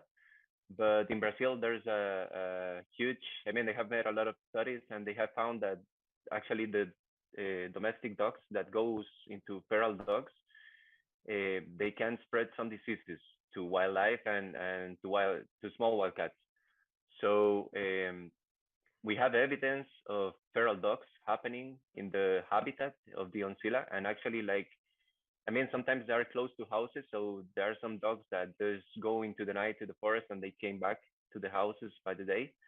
But we have evidence of feral dogs like deep inside the forest. So these are the real threat, and they are breeding there. We have evidence of pups.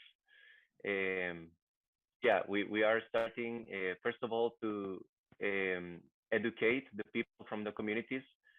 For them to have like this responsible ownership of their pets, and also starting vaccination campaigns, and we would like to start also neutering a campaign also. Okay. In fact, in Brazil, so many different species of wildlife are impacted by canine distemper virus that we no longer call it canine distemper virus. We call it carnivore distemper virus. Right. Noted. And it impacts lions in Africa. Yeah, absolutely. Absolutely. So we have a question from Miriam for Jose. How long did it take for the program to penetrate the communities? In other words, approximately after what time do you start seeing positive acceptance? Yeah.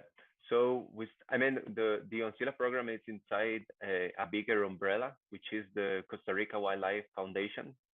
So in the Costa Rica Wildlife Foundation, we have been working with communities like 4 or 5 years ago. So there were already some links created with some community members. So in some specific communities, it has been like quite a busy because we already have like this relationship with them. We already know some key stakeholders in these areas. But in some areas we have just started, and I don't know, for example, in the highest part of the Talamanca mountain range, in the communities there, it has been like kind of hard to approach to them because they don't have like a specific town center where all the people gather, because the communities are divided by this inter-American highway. So that's one of the problems, because in those other communities it's kind of easy when you go like to the supermarket or I don't know, some specific areas where most of the people from these communities gather. So it's easy just to go there and start talking with randomly with people, and suddenly you will have a lot of people interested in going to the educational activities.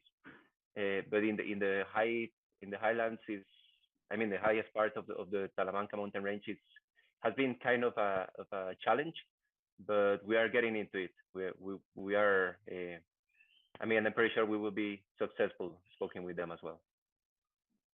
Cool. Okay, and from Mary, for now, what is your greatest need in Costa Rica, and what is your main thrust? Mhm. Yeah, I would say that our main need right now is to raise some funding for getting more people involved in the program, because I mean the funds we get they come from grant writing, but those grants are always subject to specific activities or specific like resources, and it's really hard to find like funding for people to stay inside the program, because for example we have had like people doing internships, and it's people that's amazing, they do an amazing work with working with communities, or biologists that done like this amazing research, but once the internship is done, they just went out of the program. And for some of these people that we have had like doing an internship, we would like to keep them inside the program, and that will help us growing the program and doing more of the things that we would like to do. But it's hard because we doesn't have the fund. I mean, for people doing an internship is nice because they will get something in change because they are doing some practice for the university or whatever. So they will have like their something in exchange of the work they're doing. But once their practice is over, I mean, they have to live on something, you know. So yeah, an economic income or some kind of resources to thank them for the work they do, it will be amazing. Yeah. What is the funding for the program now? What can you tell people what your total funding is for the UNCIA project? Yeah, the annual funding right now for the project, I estimated in $60,000, $60K. Yeah. Mm-hmm. So yeah, because I mean, this work we have a kind of smaller budget than that for working, but when you start working, you can just start to seeing all the other things that you could get done, but suddenly you realize that you don't have the funding for those specific things, and some of these opportunities they just came out from the day to night, so you have to take the decision. I take the funding that is supposedly to be, I don't know, for camera trapping, for selling camera traps or something like that, but you have to take the decision. I mean, I have a really good opportunity in investing in some kind of collaboration that will help the program. So yeah, you just have to put like things in a balance to decide if you use the money for camera traps or for these other things. So yeah. So, I mean, from a Lion Recovery Fund perspective, you know, we obviously supporting a lot of organizations financially, and I can also just re-emphasize what you're saying. We see that organizations who get restricted grant type funding, institutional funding, obviously they're very grateful for that, and it's important, but unrestricted funding that comes from private philanthropy and private donations is absolutely critical in terms of enabling small organizations in particular to respond to changing circumstances, to react to opportunities and conservation needs, to pay for salaries, et cetera, et cetera. So really a small donation, even a small donation from a private philanthropist that's unrestricted can potentially have 10 times the power of a restricted institutional grant. So just to emphasize how important donations from the general public can be to these kind of conservation efforts. We've got one last question, but if you answer quickly. So Jen says, are you using artificial intelligence to identify different individuals? Quickly answer, please. No, he's not, but there are programs. I worked on one, but it requires a GPU, which means about $12,000 or $15,000 worth of CPU hardware to run these programs. And the training algorithms take forever if you don't have a GPU. Right. Okay, guys. Well, we're going to have to wrap up there. So I want to thank you guys for absolutely fascinating stuff. And it's certainly whet my appetite. I want to learn more about small cats now. We're now going to be taking a stage break for 30 minutes.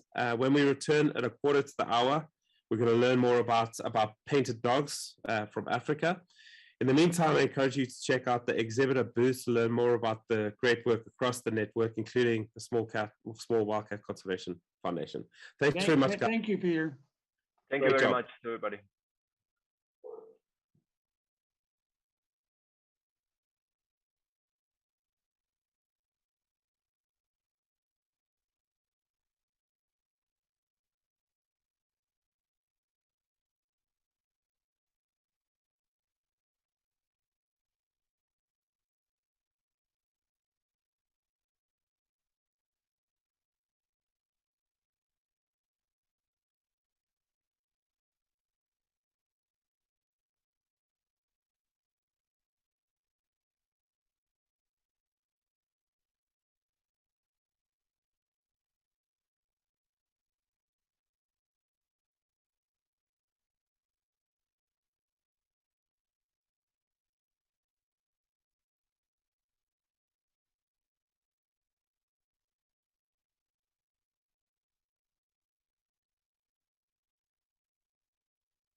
Hi, everyone, and welcome back from the break. I'm Caitlin, and I'm the Senior Digital Manager at WCN. And today it's my pleasure to get to host our session with painted dog conservation. Chances are, if you already know about painted dogs, you've fallen in love with them. But if you don't know about them yet, I guarantee you're going to fall in love with the species, because today we're going to hear from one of the most remarkable organizations working to protect them.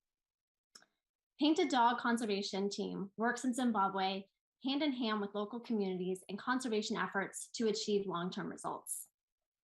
Painted Dog Conservation, or as we like to call them, PDC, deploys anti-poaching units to locate and dispose of illegal bushmeat snares, which threaten painted dogs and other wildlife.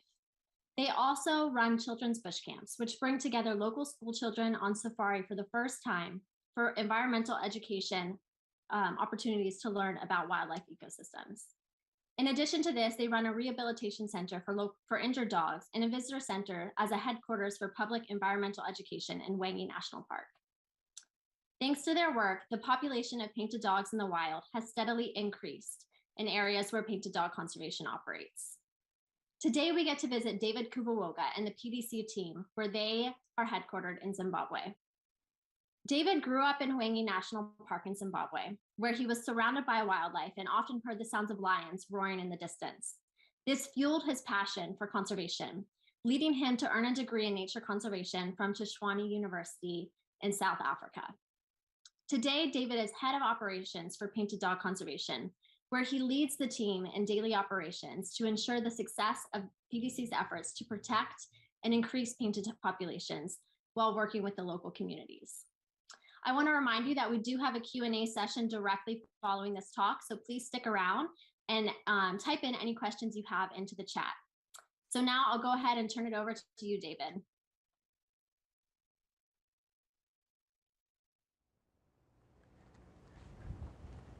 Hello, hi, how are you? My name is David Kvoga. I'm the operations manager at Painted Dog Conservation. Welcome to PDC, all the way from Africa in Zimbabwe. Today I'll have the privilege of taking you through a life at PDC. We'll go to the anti-poaching unit, visit the visitor center, and go and visit the iconic children's bush camp. We'll cap it off with the research and rehabilitation facility. But for now, I want you to go with me to the anti-poaching unit where I was this morning. Hi guys, I'll be joining Enoch Zulu. I've arrived at the anti-poaching base and we'll go and see what they do every day, making sure that we remove all these snares so that we continue protecting the painted dogs. Come with me.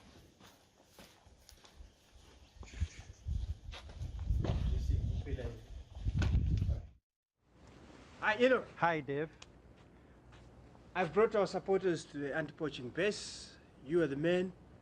Please meet our supporters. Hi there, how are you? Fantastic. Am I good to go? Yeah, but you're putting on office gear. I'll give you this. Thanks, man. Let me jump in. Let me jump in. So Enoch, tell us about APU work, what you do on a day-to-day basis, and what you have achieved since 2001. Thank you. Generally what we do is to enforce the Wildlife Act, the wildlife law. We do patrols in the bush, searching for snares and searching for poachers. I've got a staff complement of 17, the regular Painted Dog Conservation Anti-Poaching Unit. The regulars, there are 17 of them. So they do that on a daily basis, the patrols. In addition to that, we've got community volunteers led by Hlomani from the Mabali village. We've got over 150 of them. They do patrols on a voluntary basis, patrolling their respective areas. So they do recover some snares and they do make some arrests as well. So far, we've managed to collect over 50,000 snares since inception, which I think is quite a good number. Yes. So this morning we'll be deploying. I won't tell you where we're going. Are you ready to go? I'm good to go. Cha! SP officer on parade, dismiss.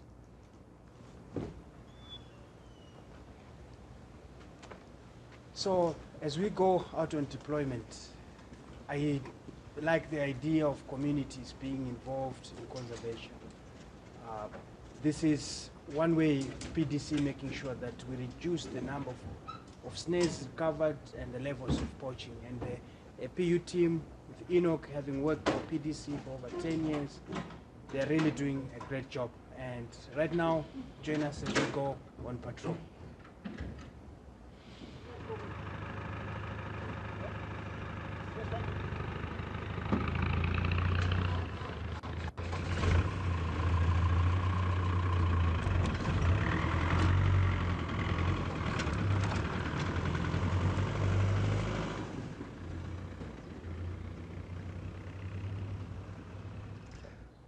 Ibizo lami nguHlomani Dingani, kuyimi engihola iMabale Volunteers. Namhlanje siyaba sideploya iMabale Volunteers, sikhipha ingoda ezihlukumeza inyamazana zeganga kanye lezifuyo zawo. It was a great day, a great morning out with the anti-poaching unit. We got some snares. We also even got small snares for birds, and the poachers don't leave anything. Great help from Natasha and Jesse, two of our K9 German Shepherd teams. Survivor and Xavier have been taking good care of them. Thank you for the support. Without you, we wouldn't be able to do what we do. In the meantime, we go see the rest of the programs that Painted Dog Conservation does to create a conducive environment where painted dogs can thrive. So let's go now to the visitor center. Morning. Good. So the visitor center was opened in 2007 and we have received over 70,000 visitors since then. Let's just go in now and meet Prim and Maria.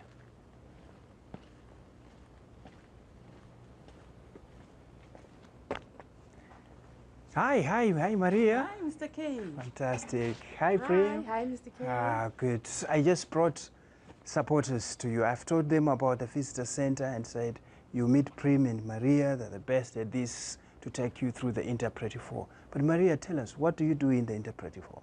Thank you, Mr. K. This is our painted dog conservation interpretive hall, where you are going to learn about Hwange National Park's painted dogs through the story of one painted dog's life, which is a true story, the story of iSpot.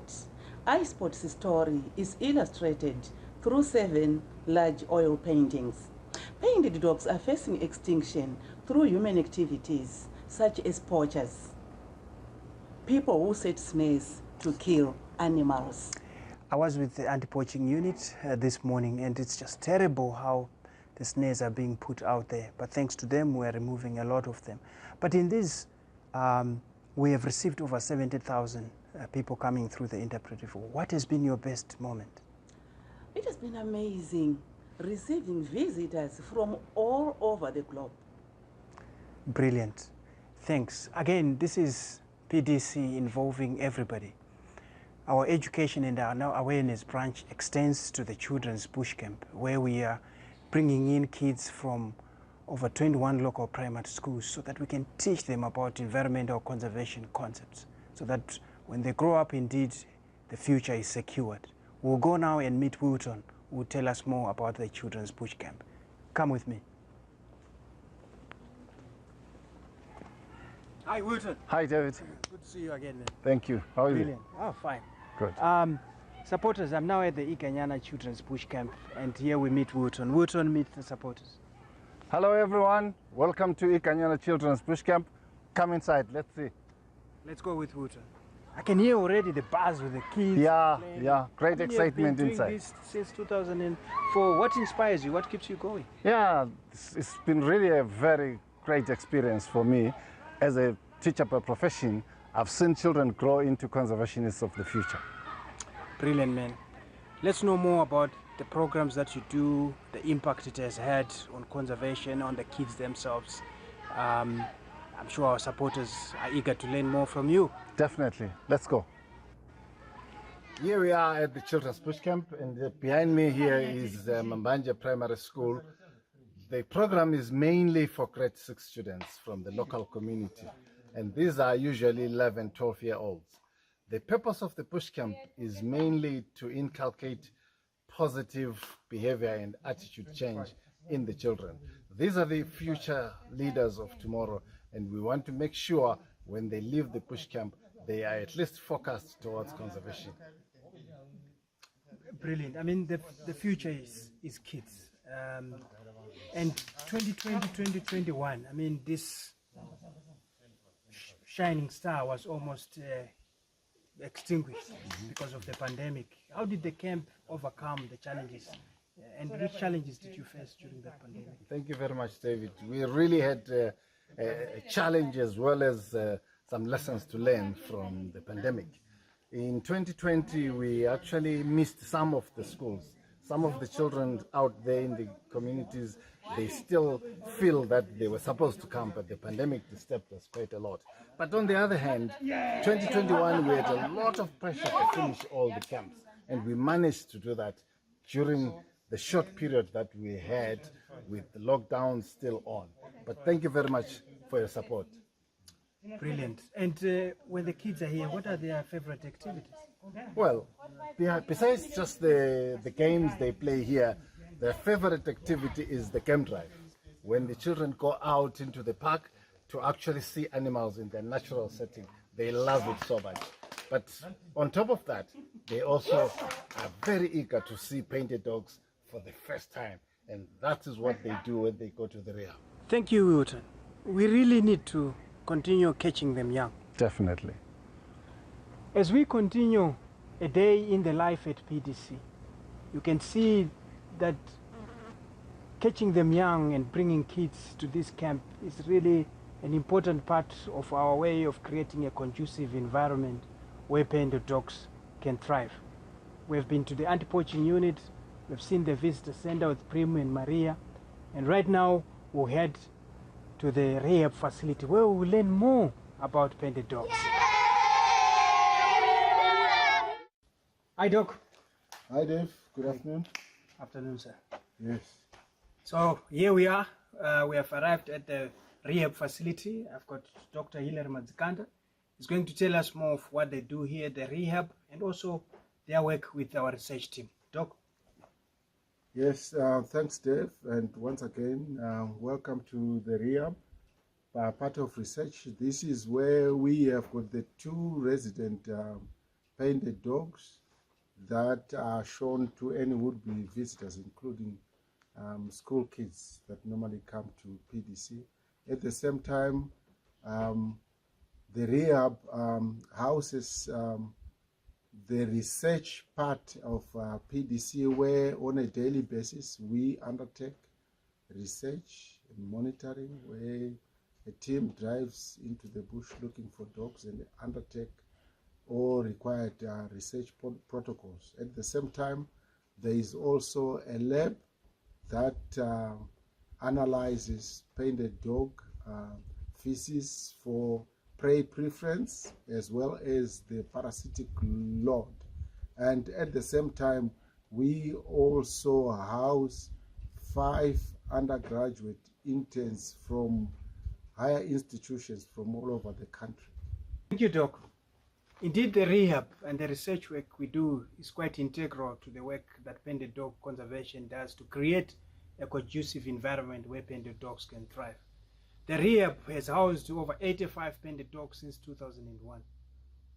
One of the dogs that we housed here was Fusile, and we can track 137 dogs to that one intervention, meaning that even just one dog counts and one intervention counts.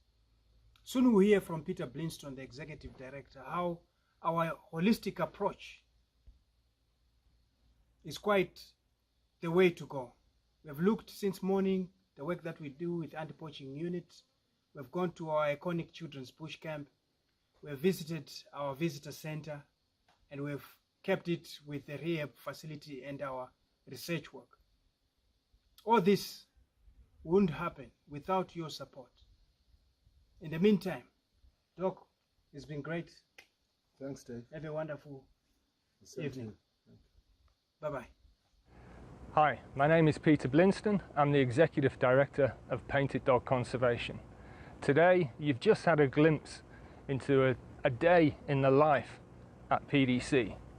And so many of you have been our friends and supporters for so many years. It's difficult for us really to express how much we appreciate that. We will certainly never get tired of saying thank you. To us, every single dog matters. You've heard David talk about Fusili, who's actually buried here behind me, and the impact that that one intervention had, saving one dog's life, resulted in more than 137 other individuals populating Wangi National Park and the surrounds. Every dog is important. Everything we do at the end of the day is to create an environment where painted dogs can thrive. And you are very much part of our team. Without your support, we can't do anything. To run an organization like this costs tens of thousands of dollars a month, let alone a year. We're in desperate need of support for new vehicles for the tracking team, new vehicles for the anti-poaching unit. These are $30,000, $40,000, $50,000 items that we need quite urgently. And as I say, just to run PDC requires in the region of $50,000 a month. But the work we're doing is life-changing, it's life-saving, and you're part of that, and your support, as I say, is greatly appreciated, and we'll never get tired of saying thank you. Thank you.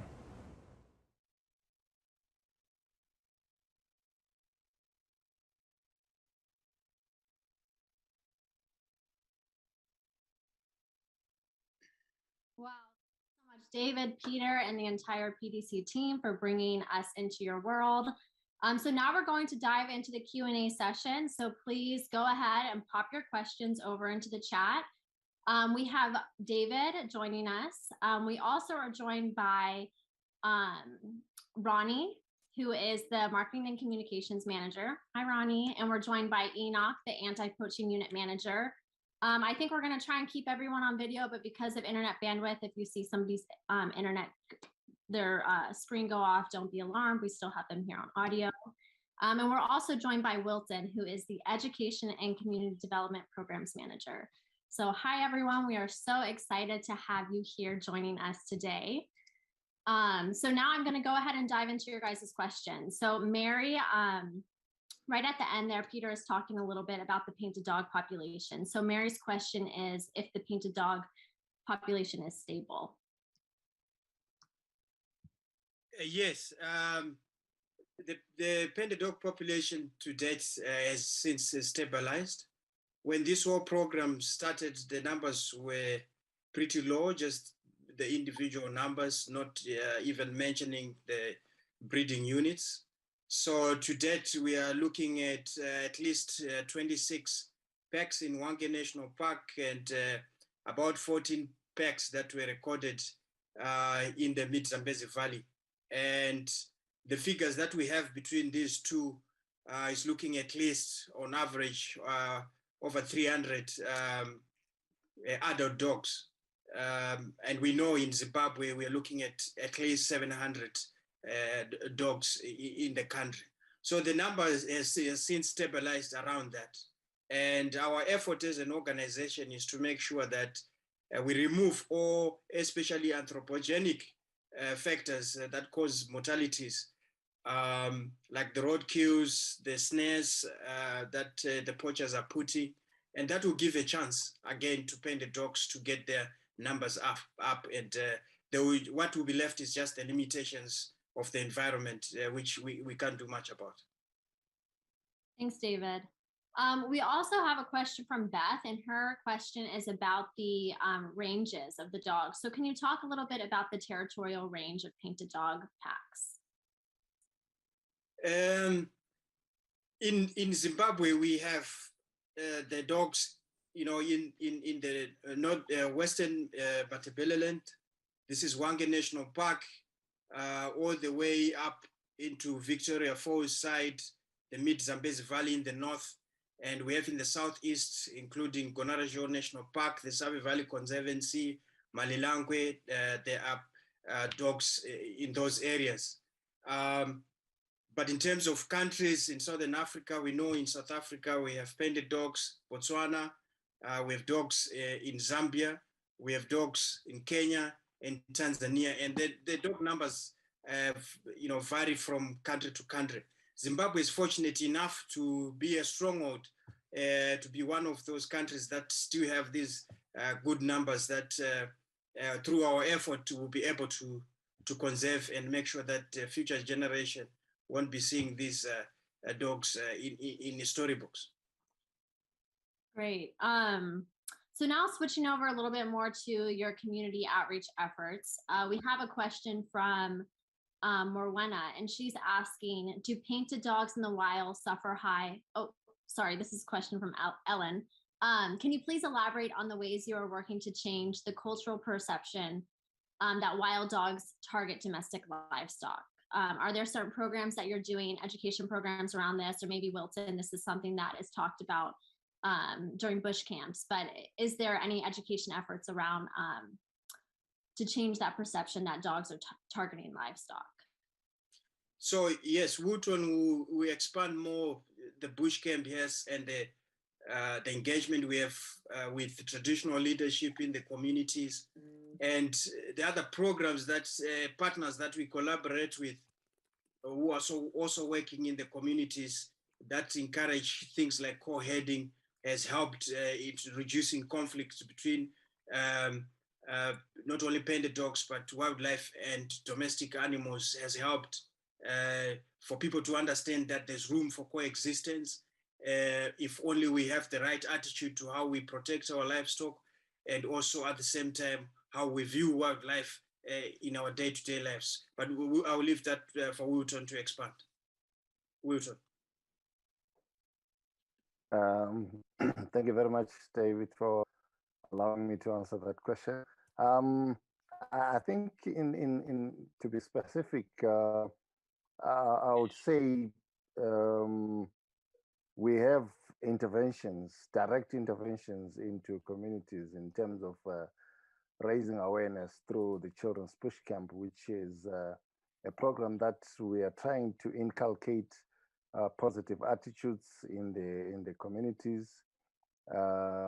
We are really making all the efforts to make sure we have a conscious generation, a conscious generation in the future. That's the main focus of our Children's Push Camp. And having done it for quite some time now, we are almost getting there, because at the moment we are beginning to have children coming to the Children's Push Camp whose parents actually came to the push camp when they were grade sixes. So we are kind of completing the generation cycle. And for us, that's an intervention that we have always aimed to achieve.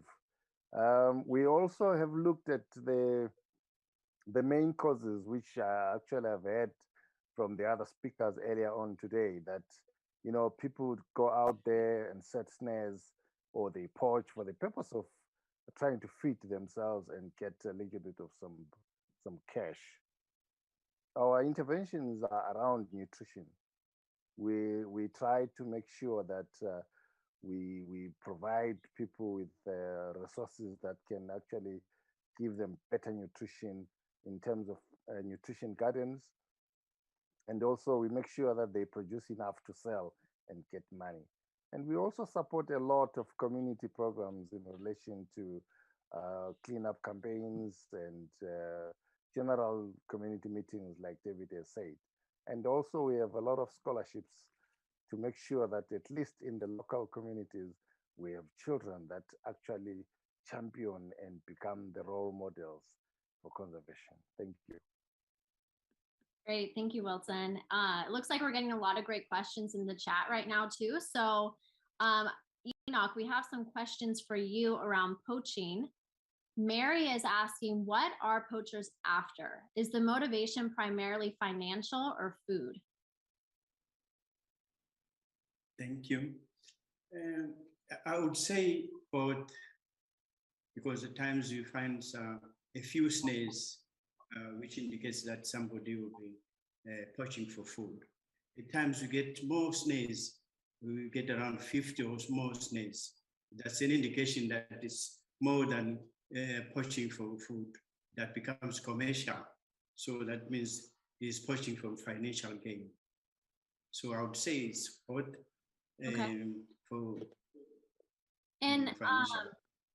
Thanks, Enoch. We have another question for you from Brenda, and she's asking about the penalties that are imposed on poachers. So what are the penalties imposed on poachers, and do you find that these are effective to combat poaching? Yeah, the penalties, I would say they are not as effective as we would like them to be, because you find somebody getting community service. But on the positive side, through lobbying, poaching a painted dog, the punishment is now very severe. Somebody can get 9 years for poaching a painted dog, which I think is a very positive step. Mm-hmm. That's great. So this question from Jen, she is asking, what is the impact on the environment in the parks that have painted dogs compared to parks that the painted dog packs are struggling or there aren't many painted dogs? So basically, kind of what role does the species play in the environment? Thank you. So painted dogs are what they call indicator species. So if your park is able to hold painted dogs and they're able to roam, hunt, rest, breed, and disperse, it means that you generally have a good prey base, which is your kudu or impala. And if you have a good prey base, it means you have enough enough primary production of your grass, your trees, and the environment can support that. So it's a whole ecosystem which once you have dogs, then you know that everything else below is able to sustain that population. So we are grateful that Hwange has the capacity to have painted dogs, as well as the Mid-Zambezi Valley and the Southeast, as I explained earlier. Yeah. So if your property used to have, if the park used to have painted dogs and they've since disappeared, then it's an indication that something is wrong in that system. Thanks, David. So we are running to the end of our Q&A session. So my last question is, what are the biggest needs for PDC currently, and how, if the people watching here today, if they feel so inspired, what's the best ways that they can support your team? So the best way to support first and for all is to make sure that everybody becomes a vehicle for the message that we need to protect all the endangered species that are represented here today.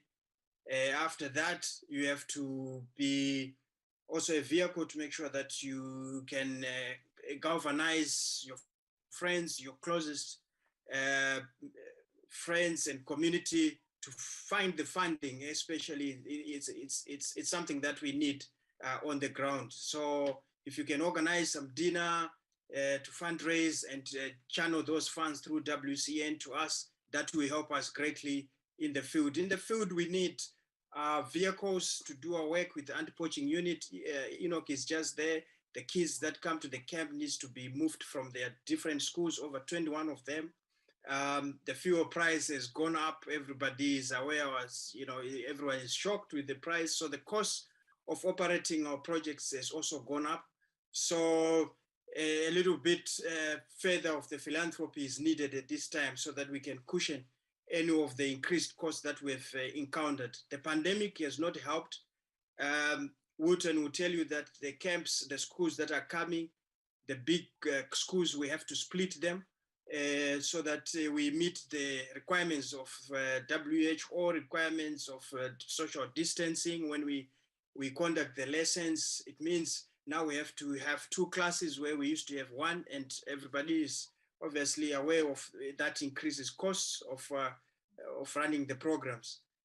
So money is needed on the ground so that we are able to oil the machine that is out there to protect the endangered painted dogs. Well, thank you so much, David, Wilton, Enoch, Ronnie, the entire PDC team for joining us today. We are out of time for our Q&A session, so I encourage you, if you feel inspired, there's links in the chat to learn more about Painted Dog or to make a gift. You can also visit their website, painteddog.org.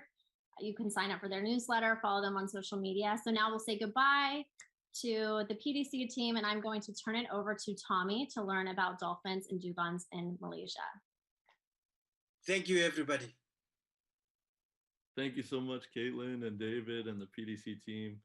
So wonderful to learn about painted dogs in Zimbabwe and to see your facilities on the ground. I think it's incredible when you bring the audience into your home in Zimbabwe. So thank you guys so much for sharing that. And now we'll actually take you on a bit of a journey. You've been in the forests of Uganda in Africa, and you've seen painted dogs as well in Africa, as well as some small cats in Costa Rica and throughout South America with the Andean Cat Alliance. But now we're going to take you on a journey across the other side of the world to Malaysia to learn about some sea creatures, including dolphins and dugongs and whales and other marine mammals in Malaysia, by hearing a presentation from a group called Maraset, who is actually Malaysia's first and only Malaysian-led nonprofit focused specifically on dolphin, dugong, and whale conservation. And throughout the waters of Peninsula Malaysia, Maraset studies and protects all of these marine mammals in their environment. And their research is essential to establishing marine protected areas to protect their habitat and encouraging local policy that preserves these threatened species. And so by increasing the knowledge of marine mammals in this area and creating educational outreach programs for communities there and raising awareness about these threats to all Malaysians and Malaysian governments and internationally to our audiences as well, Morisset is protecting these marine mammals by reducing the human impact on them. Today, you'll get the chance to actually travel out into the habitat that they work in to meet Dr. Louisa Panampalam and her team at Morisset. And Louisa is the executive director and co-founder of Morisset. Back in 2014, Louisa was awarded the Pew Fellowship in Marine Conservation, a tremendous honor, and she was the first ever Malaysian to receive this prestigious international award. As well as she also received the National Youth Premier Award from the Malaysian government. Louisa is an expert when it comes to cetaceans. She serves on the IUCN's Species Survival Commission for cetaceans and Sirenia, and she's also on the International Whaling Commission's Bycatch expert panel. Her main goals when she founded Morisset were to raise the profile of marine mammals in Malaysia and to also build and inspire local research and conservation capacity for these animals. So she trains and mentors an incredible team of young conservationists in Morisset to follow in Louisa's footsteps, as well as her co-founder, Farul, who you'll get the chance to meet later in the Q&A session. And so luckily today joining Louisa is actually one of those young, incredible conservationists that she has helped to train, Saliza Bono. And Saliza is a marine acoustician. She works on marine acoustics in the ocean, studying what sounds do dolphins and other marine mammals make, and how is noise pollution affecting their ability to communicate with each other and to survive in the oceans. And she's currently studying at Kyoto University in Japan. But today she'll have the chance to share with you about some of her thesis that she's working on, which focuses on the impacts of not only offshore wind farm construction, but other noise pollution in the ocean as well. And Saliza wants to really fill this knowledge gap on marine mammal acoustic ecology in Malaysia and help to contribute to Morisset's growing conservation efforts. So we hope you'll enjoy this incredible presentation with what I believe might be a first ever instrumentation play at WCN Expo. So enjoy the creative presentation and we hope you learn a great deal, and we'll see you at the Q&A in a few minutes. Hi everyone, my name is Louisa. I am the Executive Director and co-founder of Morisset here in Malaysia. And I'm coming to you on this sunny day from the beautiful island of Langkawi off the northwestern coast of Peninsular Malaysia, where we will be here till the end of the month conducting our research and monitoring activities on the coastal cetaceans around the archipelago. Namely, we have been working with the Indo-Pacific finless porpoises and Indo-Pacific humpback dolphins since 2010, studying their ecology, habitat use and conservation needs.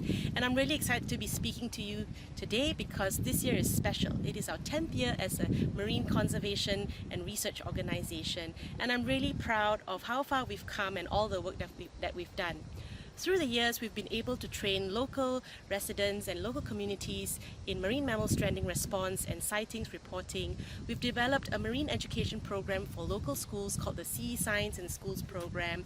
And through all the research findings that we have amassed, we have contributed them to local policies and management plans for marine conservation, as well as enabled for this beautiful area to be internationally recognized and designated as an IUCN Important Marine Mammal Area, otherwise also known as the IUCN IMA. And I just want to take this opportunity to say thank you to each and every one of you who have supported us through the years, and also thank you to all the volunteers who have hopped on board our research vessel and assisted us in all these surveys. I'm really proud to say that many of them have gone on to forge their own path in conservation, pursued studies or careers as well in environmental related fields. As you can see, the waters surrounding me here are slightly turbid, which makes observing them visually challenging sometimes. Marine mammals also rely very heavily on sound for communication and navigation. So in recent years, we've been able to expand our research and monitoring activities to include a bioacoustics program where we are using underwater acoustic recorders to record the sounds of the seascape environment as well as the sounds of these coastal cetaceans, so that we can better understand what are the impacts of underwater noise pollution on these animals and their acoustic behavior. To tell you more about this bioacoustics program, I would like to introduce to you our budding bioacoustician, Saliza Bono, who will take you through the rest of this Expo talk. So we hope that we can keep going for the next 10 years with everyone's support. In the meantime, I have to get going with the survey for today, and please wish us luck. I hope we have great sightings out there. See ya and enjoy Expo. Bye. Thank you so much, Dr. Luisa, for that quick introduction. And hi, everyone. My name is Saliza, and thank you for joining us for today's talk. I've been interested in marine mammals ever since I was a little girl. That photo you see of me right there was exactly when I saw my very first dolphin in Australia. And I told my mom that when I grow up, I want to study marine biology and study dolphins. I guess you can say that I'm living my childhood dream, and I'm trying to make that little girl proud. During my early teen years, I found Marasat, and I'm so grateful to have a platform where I could further develop my interest in marine mammals. I volunteered for Marasat in 2014 with fieldwork and also with computer work, but then I was given the opportunity to join Marasat as a member in 2018. I went on to further my studies in James Cook University in Australia, where I did my undergraduate in marine science. I learned so much about the marine realm, but it was one fact that got me truly captivated in marine mammal bioacoustics. And that one fact was that orcas, or as you know of as killer whales, they have dialects. Did you know that? I come from a mixed race family, so the Chinese side of my family speaks a specific dialect called Hokkien. Growing up in Malaysia, I knew that there were so many different types of dialects in the Chinese language. We have Cantonese, we have Hokkien, we have Hakka, and so much more. So I always knew that humans have dialects, but I didn't know marine mammals had dialects too. That fact got me really interested in bioacoustics, and that's why I'm doing bioacoustics now. As I was learning more about marine mammals and sound, I also got to know about Weddell seals. These seals are found in Antarctica, and this is what they sound like.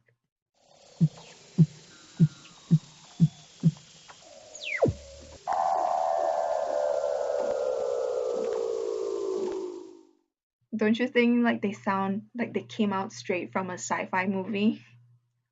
I found all these sounds so cool, and I was instantly captivated and wanted to know more. It was also during this time that I actually learned that bioacoustics is actually a very important tool for the conservation of all these marine mammals.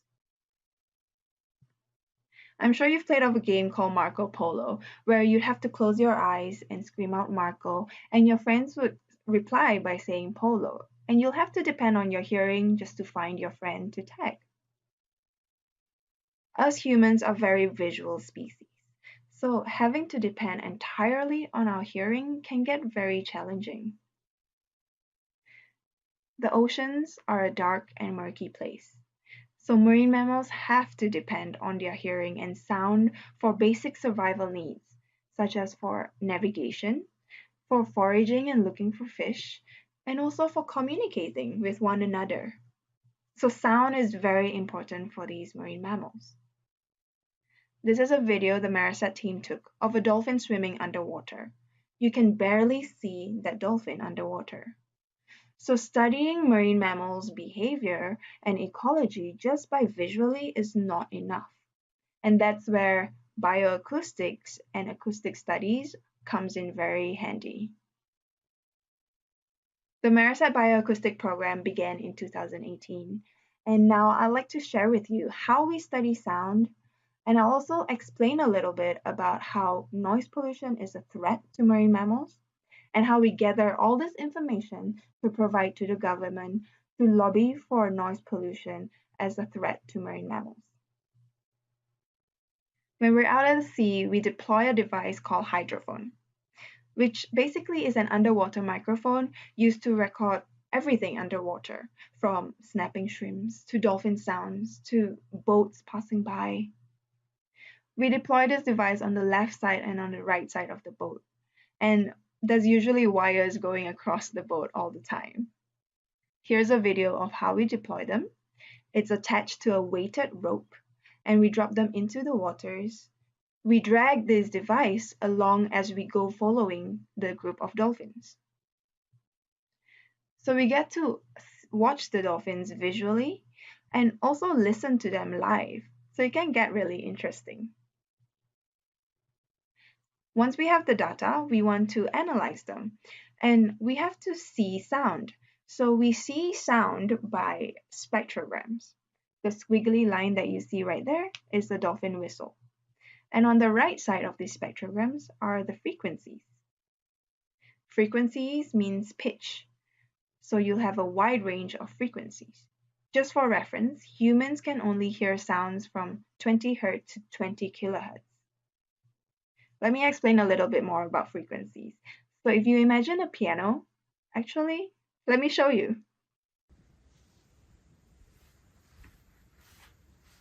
So on the piano, you have low frequency to high frequency keys. Whales produce low frequency sounds, which sounds something like this.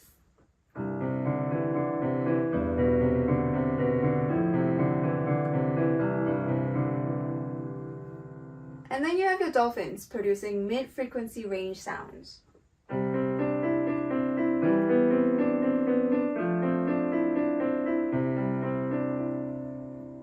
And some species of dolphins, along with porpoises, produce high-frequency sounds. Do you hear that?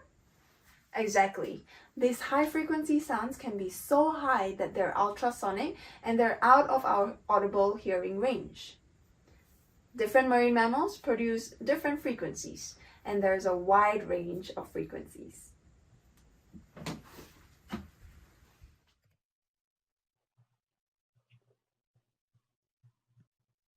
I'm sure by now you're eager to hear what the dolphins in Malaysia sound like. This is the Indo-Pacific humpback dolphin, and they produce whistles. On the spectrogram again, that squiggly line is the whistle. Let's have a listen.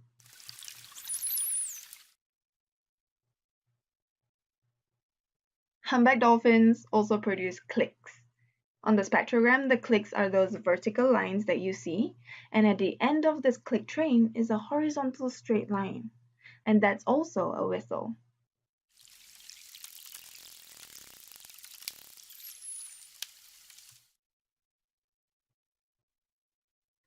These dolphins also produce burst pulses, or squeaks.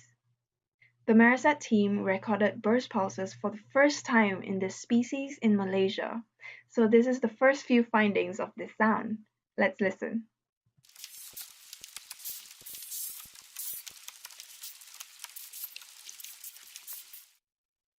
Don't you think they sound like a squeaky toy? Different marine mammals produce different types of sounds. You have whales producing songs, and you have dugongs producing chirps and thrills. Many years ago, the ocean was filled with the symphony from biological and environmental sounds like rain droplets hitting the surface of the waters or waves crashing on shore. But ever since the Industrial Revolution, humans have been putting more sounds into the ocean. One of the main sources of noise pollution is boat noise, and boat noises can be so loud that it disrupts communication underwater. If you see, I have to increase my volume so that you can hear me. Similarly, when there's two dolphins underwater communicating and a boat passes by, it's so loud that it covers or masks the sounds of these dolphins. So what they have to do is increase their volume or increase their frequency so that when a boat passes by again, they can hear each other. The spectrogram that you see at the top is a finding that we found in Marasat, whereby we found boat noises being that horizontal red line, and we found the dolphin's whistle right above those boat noises. Let's have a listen.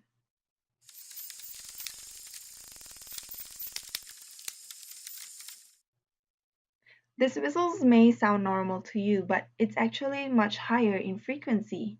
We've also found results whereby when there were no boats around, that these dolphins have a lower frequency whistle compared to these whistles when there were boats around.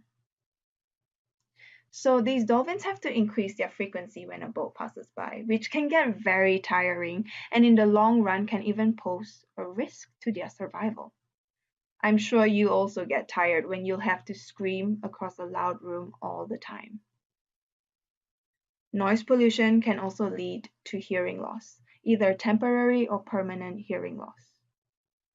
For example, if you heard a loud noise or if you go to a rock concert and you come out of the concert feeling like you can't hear a little bit, that's called temporary hearing loss. And that happens to marine mammals too. Noise pollution can also impact the stress levels of these marine mammals and can also disrupt migratory patterns. And in worst case scenario, can also lead to death. Scientists have found that mass strandings have been related to offshore military practices, where these sounds are so loud it causes panic in marine mammals, and they have to leave the water. So what can we do about it? What can we do about noise pollution and the marine mammals? Policy change is an important way for the conservation of marine mammals. Yes, marine protected areas are great, but sound knows no boundaries, and sound can travel far across all oceans around the world. What we can do is to reduce boat traffic, or to reduce boat speed, because a slower boat means less sound and can also lead to less collision with marine mammals, but in fact is actually more efficient for boat energy use. So providing information to the local government is one of the facts that Marasat wants to do. And we want to suggest boat speed limits to local government. We take inspiration from initiatives in other places, for example, in Florida, where there are signs for boat speeds in manatee habitats.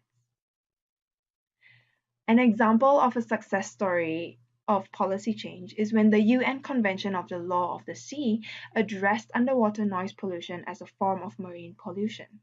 And with this law in place, in 2020, Spain then rejected 4 Dutch oil companies from wanting to do seismic survey in whale migratory areas. Through our bioacoustic program, we hope to lobby for noise pollution to be recognized legally as a threat to marine mammals and other marine species in Malaysia. With this legal recognition, it is then possible to take further steps to protect these animals.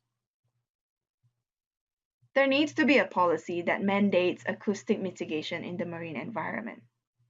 We have noise standards for cars and trucks on land, so why should we not have them for ships? As policy change and lobbying legislation takes a very long time, Marasat plans to continue our outreach and awareness programs, whereby we visit high schools or primary schools to tell the kids about marine mammals and conservation. But in our latest event, the Whales on the Wheels program, where it is a nationwide tour and we bring this truck across many different states in Malaysia. And we have little exhibitions of dolphin skeleton, marine debris, but also a little sound corner where we tell the public about marine mammal sounds and also the threats of noise pollution. Here is a quick video of Joanne, our outreach coordinator, telling the public about sound. They actually have to sound like they sound like a bird. Yeah. And then we have the humpback whale. So in the sea, sometimes the big sound is like you hear underwater. Yeah, so it's very loud. In 2019, Marasat's research allowed for the Langkawi Archipelago to be recognized as one of the IUCN important marine mammal area.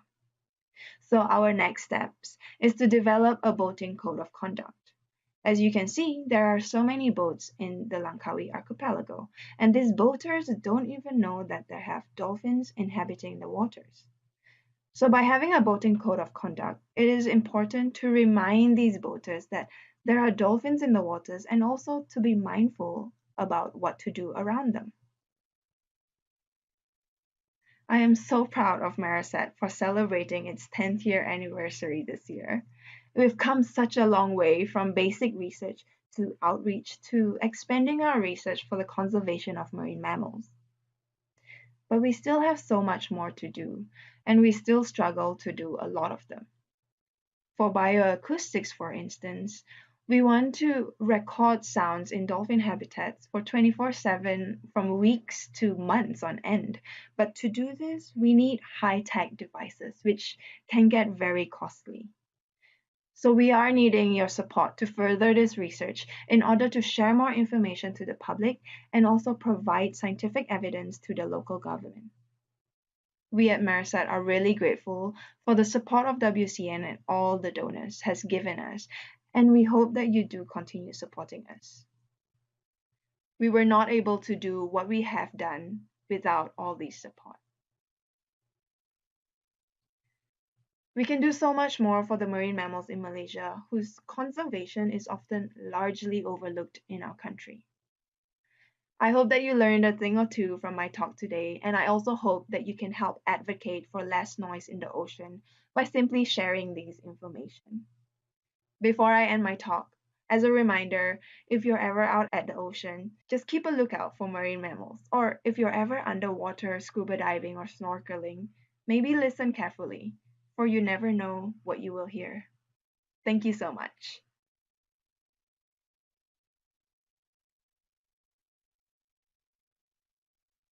Incredible. Thank you so much, Saliza and Louisa, the whole Marasat team for all the work that you do and this fascinating presentation. I can't tell you how many comments were pouring into the chat saying that this is one of the most creative presentations we've ever seen at WCN, to bring in the piano playing, but also just to explain the bioacoustics of dolphins in the ocean is really fascinating. And many people actually were not aware of even noise pollution as a threat underwater. So it's really helpful to hear from you guys, and the science that you're doing is so critical to change policy and everything like that. So we have about 5-10 minutes for questions. Just wanted to introduce everyone. This is Saliza joining us live, who you just met, and Fairul, who is also the co-founder of Marasat with Louisa Panampalam. They founded it together, and they're celebrating their 10-year anniversary, as they mentioned. So congratulations to all of you guys at Marasat. Thank you. Today. Thank you. So one of our first questions from the audience is, for the bioacoustic devices that you use, how far away can they actually capture some of the sound of marine mammals or from noise pollution? Right. Yeah, so it really depends on the devices. So there are many different brands, companies that has these acoustic devices, hydrophones.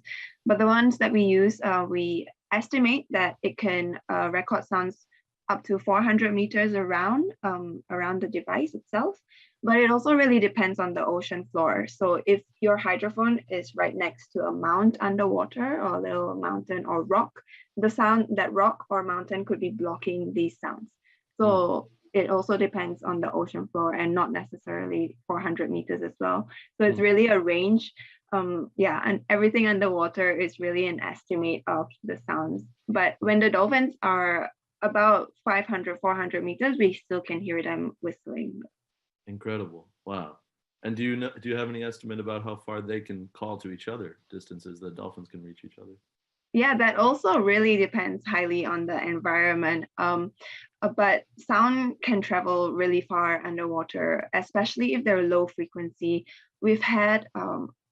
Scientists have learned that whale sounds, low frequency whale sounds, can travel across oceans, and it can be heard from many kilometers away. But for the whistles that we hear in Malaysia, the dolphin whistles, because they're mid-frequency, they're not so far, but they can still travel, I would say, a kilometer or more. Yeah.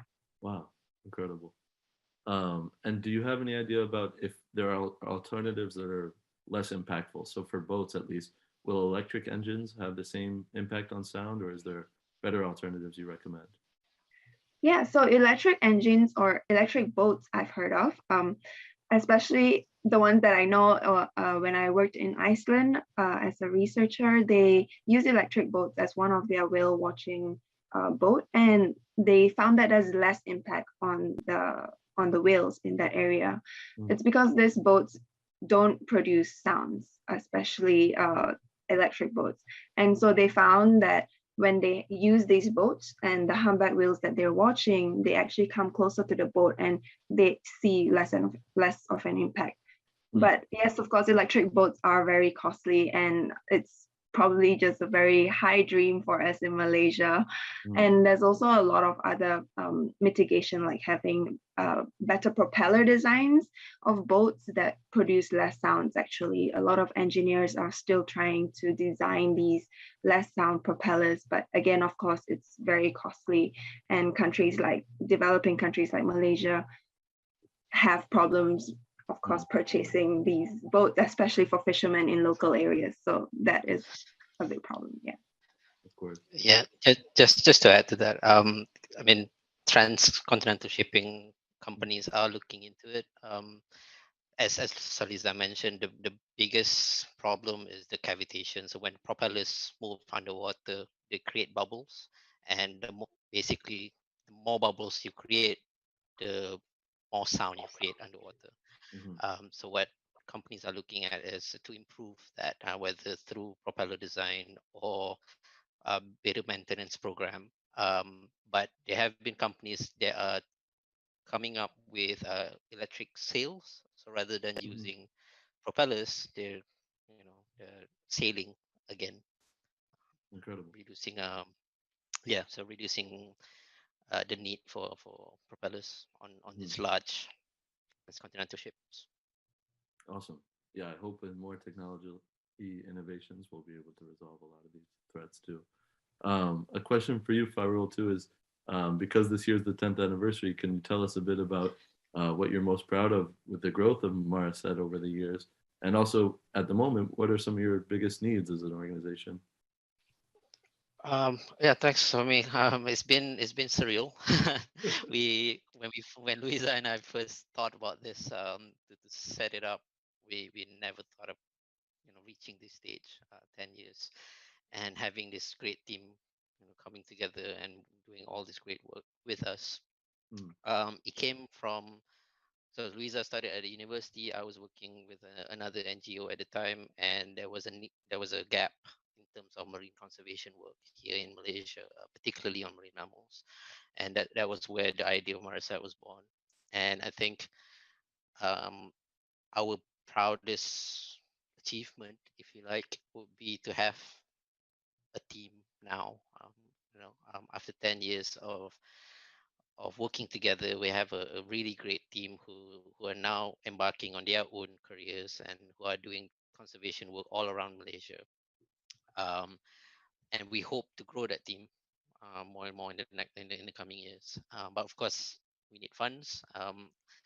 The the problem that we face mainly would be on awareness on marine environments, because out of sight, out of mind. A lot of people don't really see the ocean unless they're out on vacations, and that's when they realize that the ocean is not really doing so well, because when they go snorkeling or diving and then started complaining that the corals are not as pretty as they remembered, or the beaches are dirty.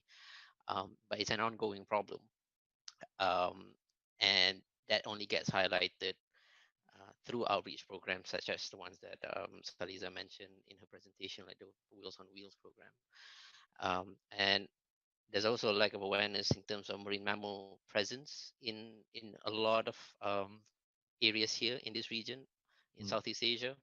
A lot of the documentaries and shows that expose marine mammal ecology talks about marine mammals in other parts of the world, and that creates this perception that marine mammals are only present in places like Antarctica or Canada or Australia.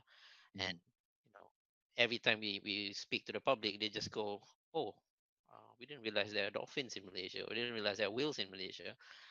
So that's something that we're trying to overcome.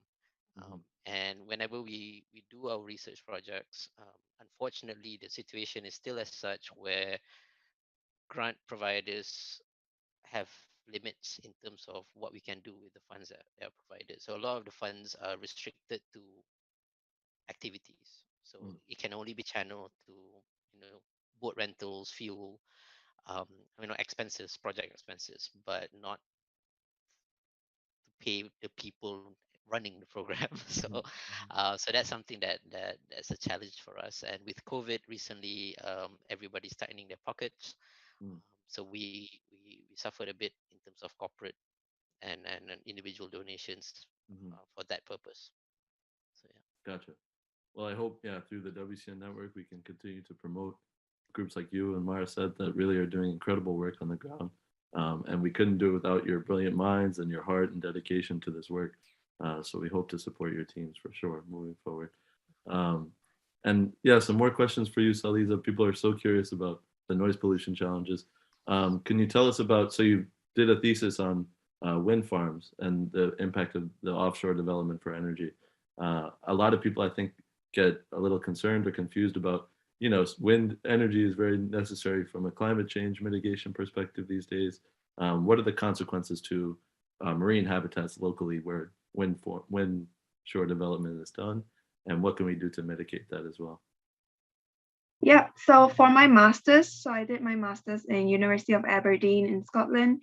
And during that time, back in 2017, they were building an offshore wind farm in the Moray Firth in Scotland. So part of my master's thesis was to look at these offshore wind farm construction during the construction phase and how the loud noises are impacting the harbor porpoises in that area.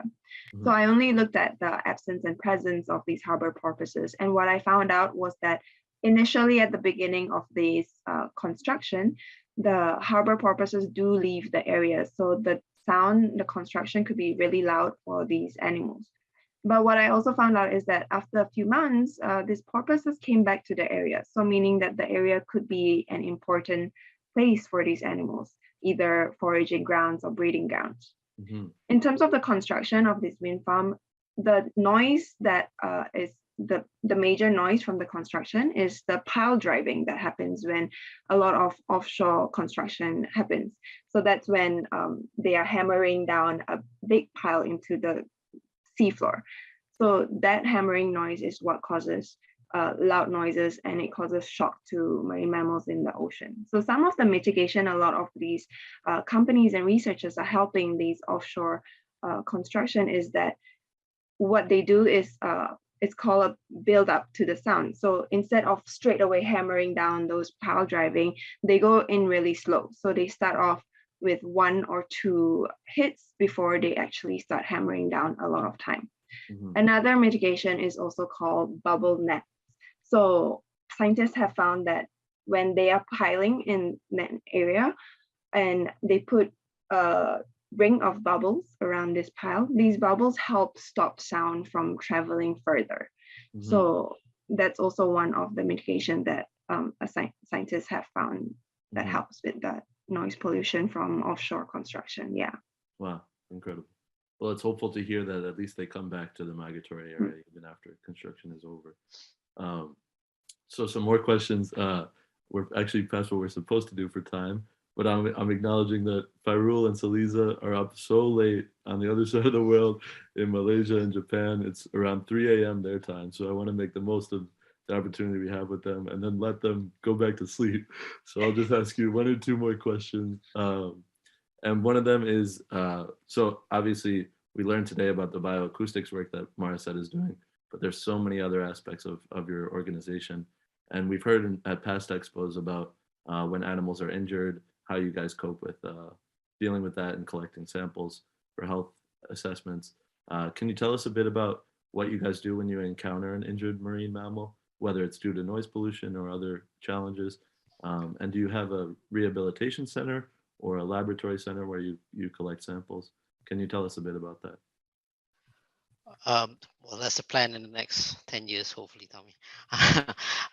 But yes, we do work with the government quite a fair bit in that because the legislation is as such that we do not have a mandate to approach injured animals ourselves. We are part of the Stranding Response Network.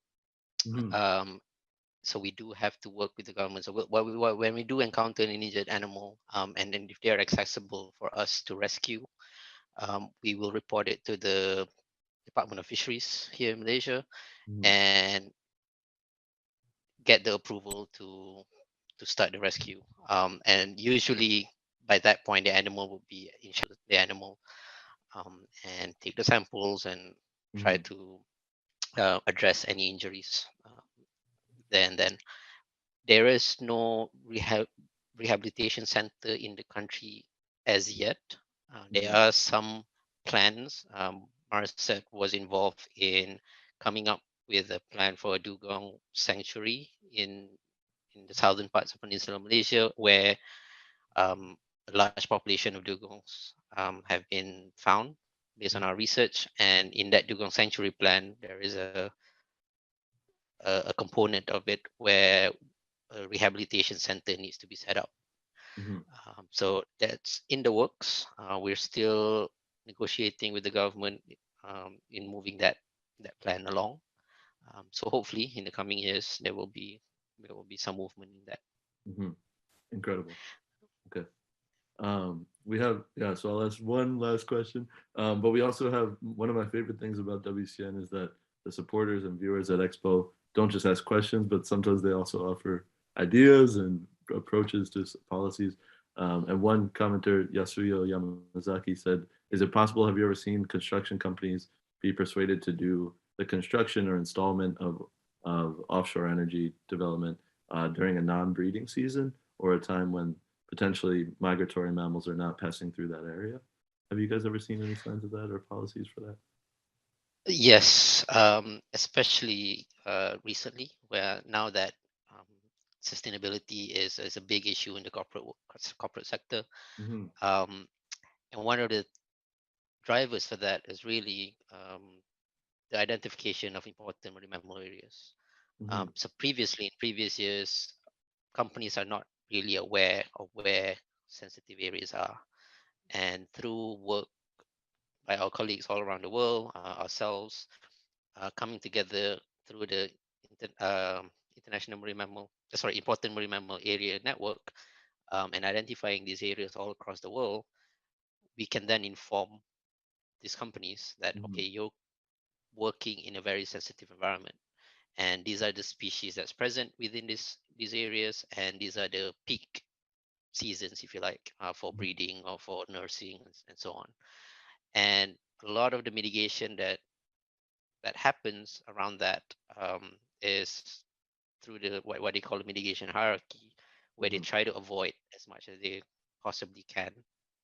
When that's not possible for whatever reason, Mhm. then that's where the mitigation actions, like what Saliza mentioned, the bubble curtains or Mhm. slow ramp up, gets implemented to Of course. try to reduce further the impact.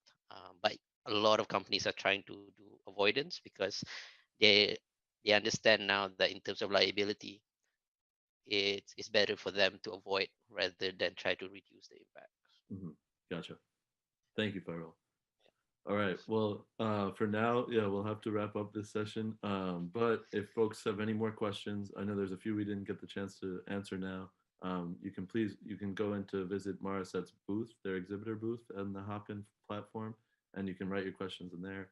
And Fairul and Saliza, maybe after they take a nap or something, they could come back and answer any questions that we missed today. But I just want to say thank you guys so much for being a part of this WCN network, for coming to speak at this expo.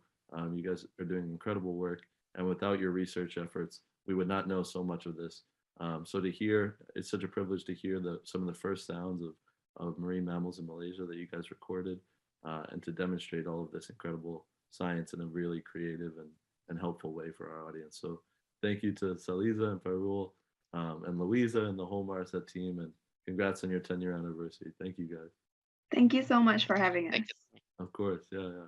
So well, now for folks in the audience, we'll be taking a brief break from the main stage for about 20 minutes. And when we return at 1:15 we will learn about the projects working to restore lions and their landscapes for WCN's Lion Recovery Fund. But for now, you can go check out some of the organizations in the exhibitor booths and have a nice break before you learn more about lions in Africa. So thank you all so much.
Hello, everyone. Thanks so much for being here. My name's Neil Sharma, and I lead WCN's California Wildlife Program. It's my pleasure to be here with you all to learn about lion recovery in Africa. To guide us through that, we have Dr. Peter Lindsay, who's the director of the Lion Recovery Fund. Peter brings more than 25 years of experience in conservation, including expertise with predators, threat analysis, community conservation, and understanding Africa's Protected Areas Network. As the leader of the Lion Recovery Fund, Peter finds effective partners and works with them to develop and implement impactful lion recovery and conservation projects throughout the range. We'll now go over to Peter to learn more about the LRF's work to protect lions and guide their recovery throughout Africa.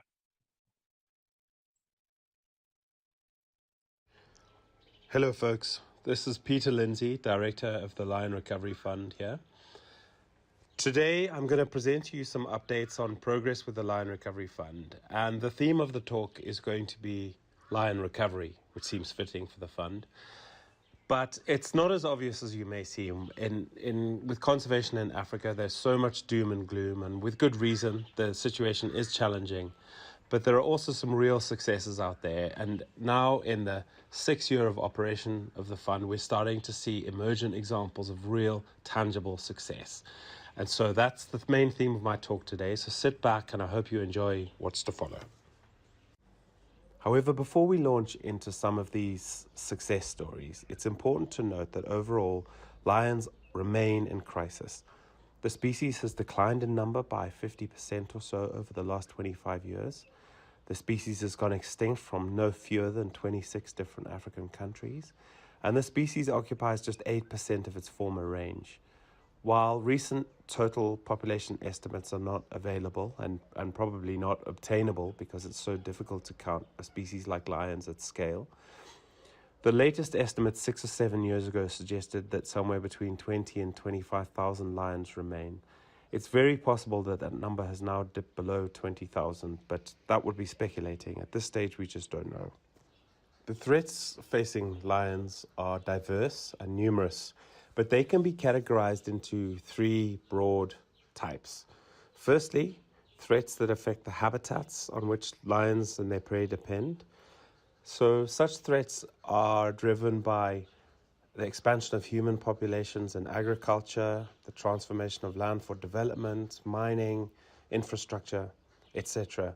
And in many parts of Africa, as showcased on this photograph, for example, the edges of protected areas are becoming progressively harder. A second category of threats includes those facing the prey animals on which lions depend. So the principal threat here is poaching of wildlife for bushmeat, for local consumption, but also commercial trade to urban areas and cities. And then also prey animals suffer from competition with the burgeoning livestock populations around the continent. And then thirdly, there are threats that cause direct mortality of lions themselves. So for example, as showcased in this photograph here, lions are killed in retaliation for depredation of livestock.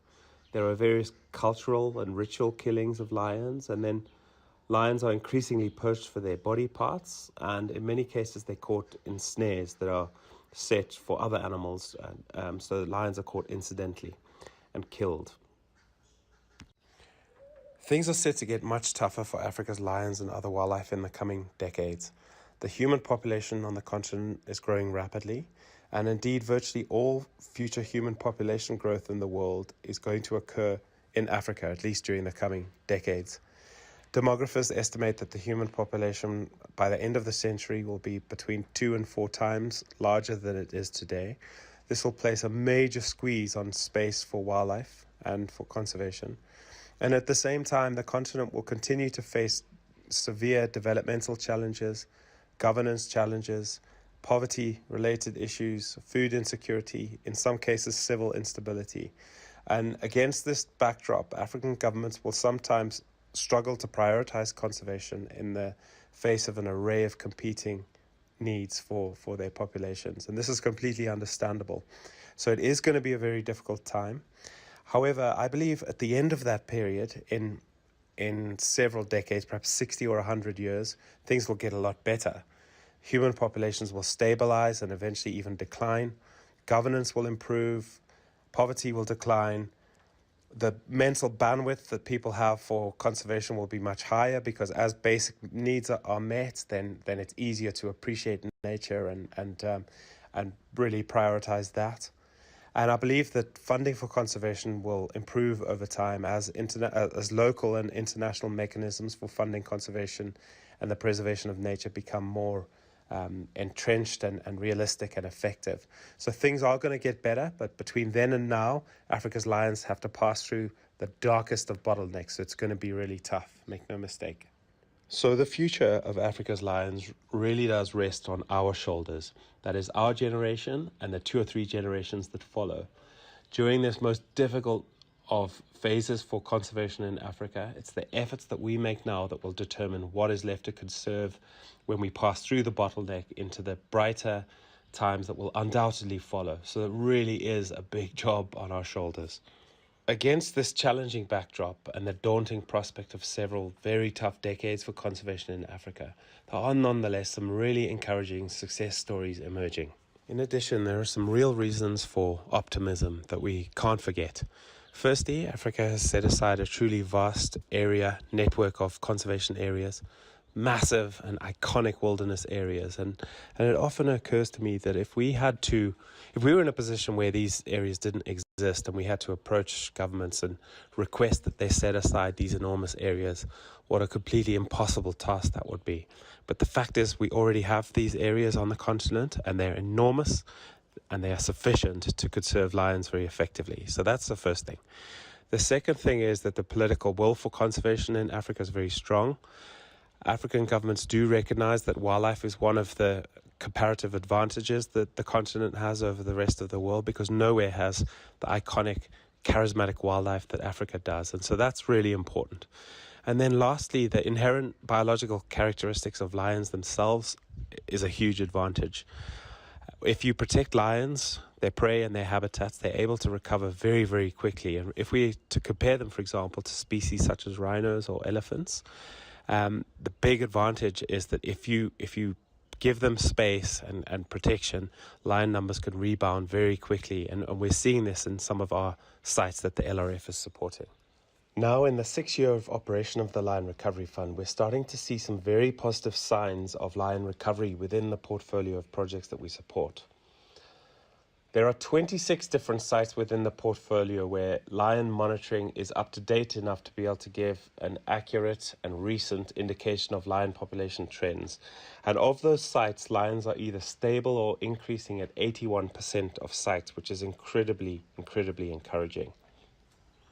Next, we're going to provide some insights into emergent examples of success within the LRF portfolio, including examples from West, Southern, and East Africa.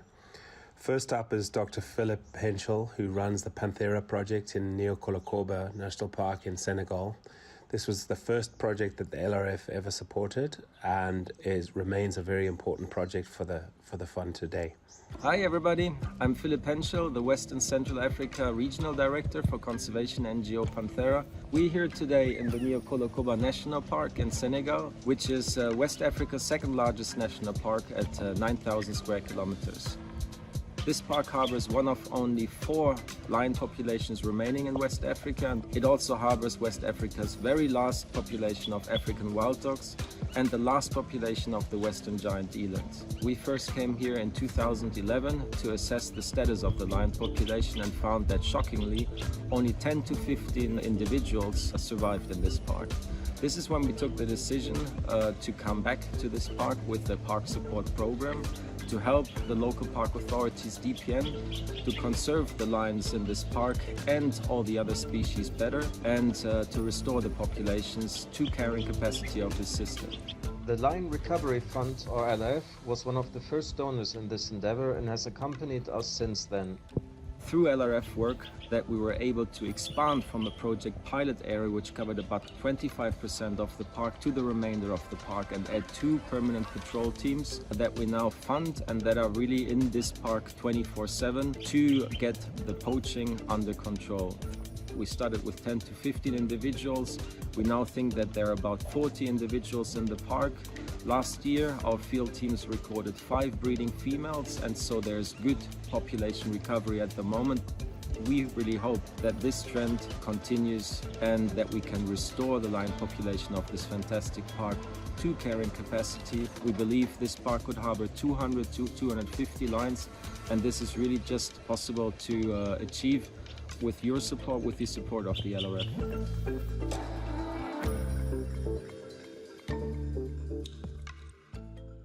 Next up here are some insights into the success of lion conservation efforts in the Zambezi Delta of Mozambique, which is one of Africa's most incredible and least known wildlife areas. After 30 years of civil war, the Zambezi Delta ecosystem was left almost devoid of mammalian life. A monumental effort has been made to restore what was lost.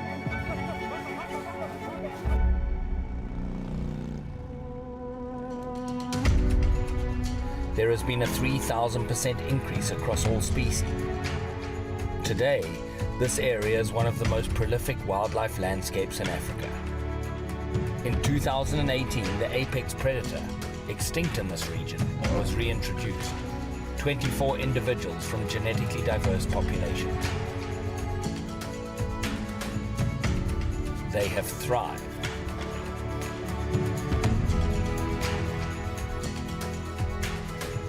A dedicated scientific team has been closely monitoring the population, and family trees have been maintained, along with lessons learned about reintroductions into open systems.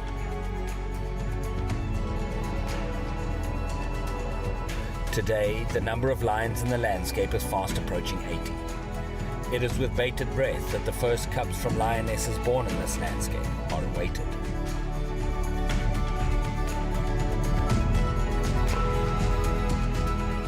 The Lion Recovery Fund has engaged with the landscape to help expand the protective measures and community development beyond the immediate boundaries. These efforts will, in time, facilitate the protection of a landscape of over 2 million acres that research has shown could ultimately support over 250 mature lions. This is conservation. This is action. And this is the result of great partnerships working together to a greater goal.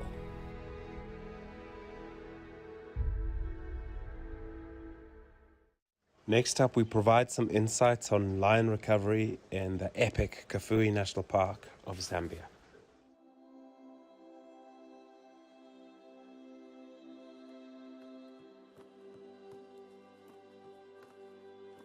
In Kafue National Park, the sight of lions and other carnivores injured by snares used to be common.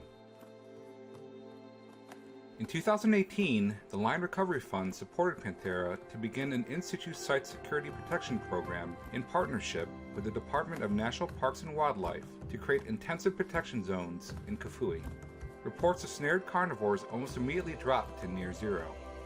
Our strategy involves supporting the Department of National Parks and Wildlife patrolling key areas. The Lion Recovery Fund also supports Panthera and partners to use a halo protection approach, adding extra security. This involves safely putting satellite tracking collars on lion prides and male lion coalitions. Through focal monitoring, our 2 lion monitoring and protection teams can gather key information and offer protection in real time. This is especially important when lions are denning, mating, and following buffalo herds. Panthera's teams works in partnership with the Department of National Parks and Wildlife and other partners. By 2020, the number of carnivores stabilized, snares substantially decreased, and cub survival increased. In 2021, we have seen an incredible recovery. Not only have lion populations grown, so too have prey populations and elephant herds. Now, for the first time, the Hook Ridge Pride has managed to raise a new generation of lions from lion cubs to sub-adults. Thanks to the ongoing support of the Lion Recovery Fund, Panthera has been able to be innovative and operate at a scale to protect and recover lions in one of Africa's largest national parks. It has worked, and the next generation of lions are poised for a strong comeback. This project was made possible through the support from the Lion Recovery Fund and our partnership with the Department of National Parks and Wildlife. To learn more, visit panthera.org/cat/lion.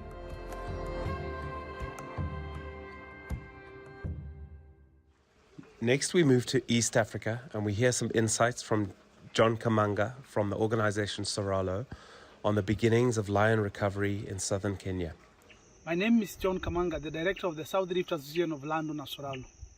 Soralo is a community-based organization that works to preserve the spaces for wildlife. We work particularly to see the space that is occupied by lions expanded, but also expand, try to increase their numbers. We do that by engaging communities. We are very grateful for the support that LRF has given us in the last couple of years to be able to expand our work.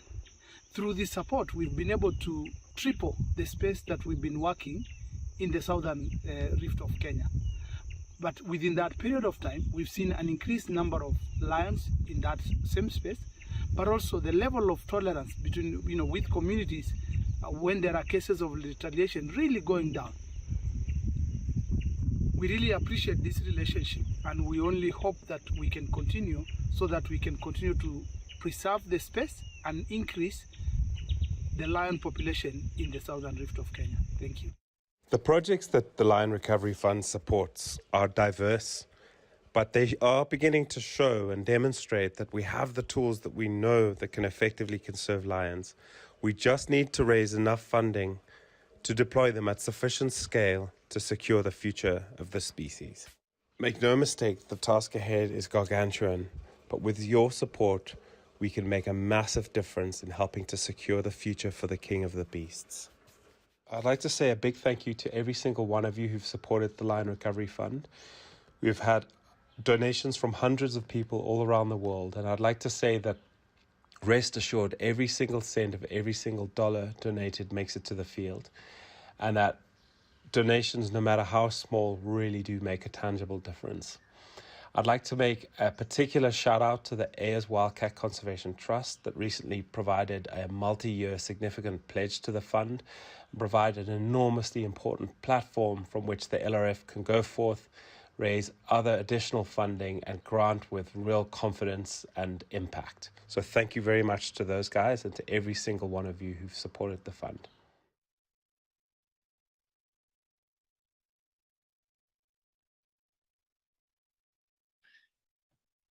All right. Well, first things first, Peter, thank you so much for your work. A lot of appreciation for what you're doing.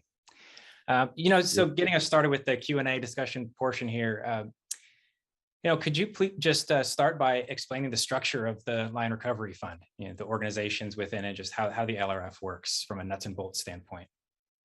Yeah, no problem. So the Lion Recovery Fund is based on a science-based strategy. So that's how we basically decide how to allocate the funding.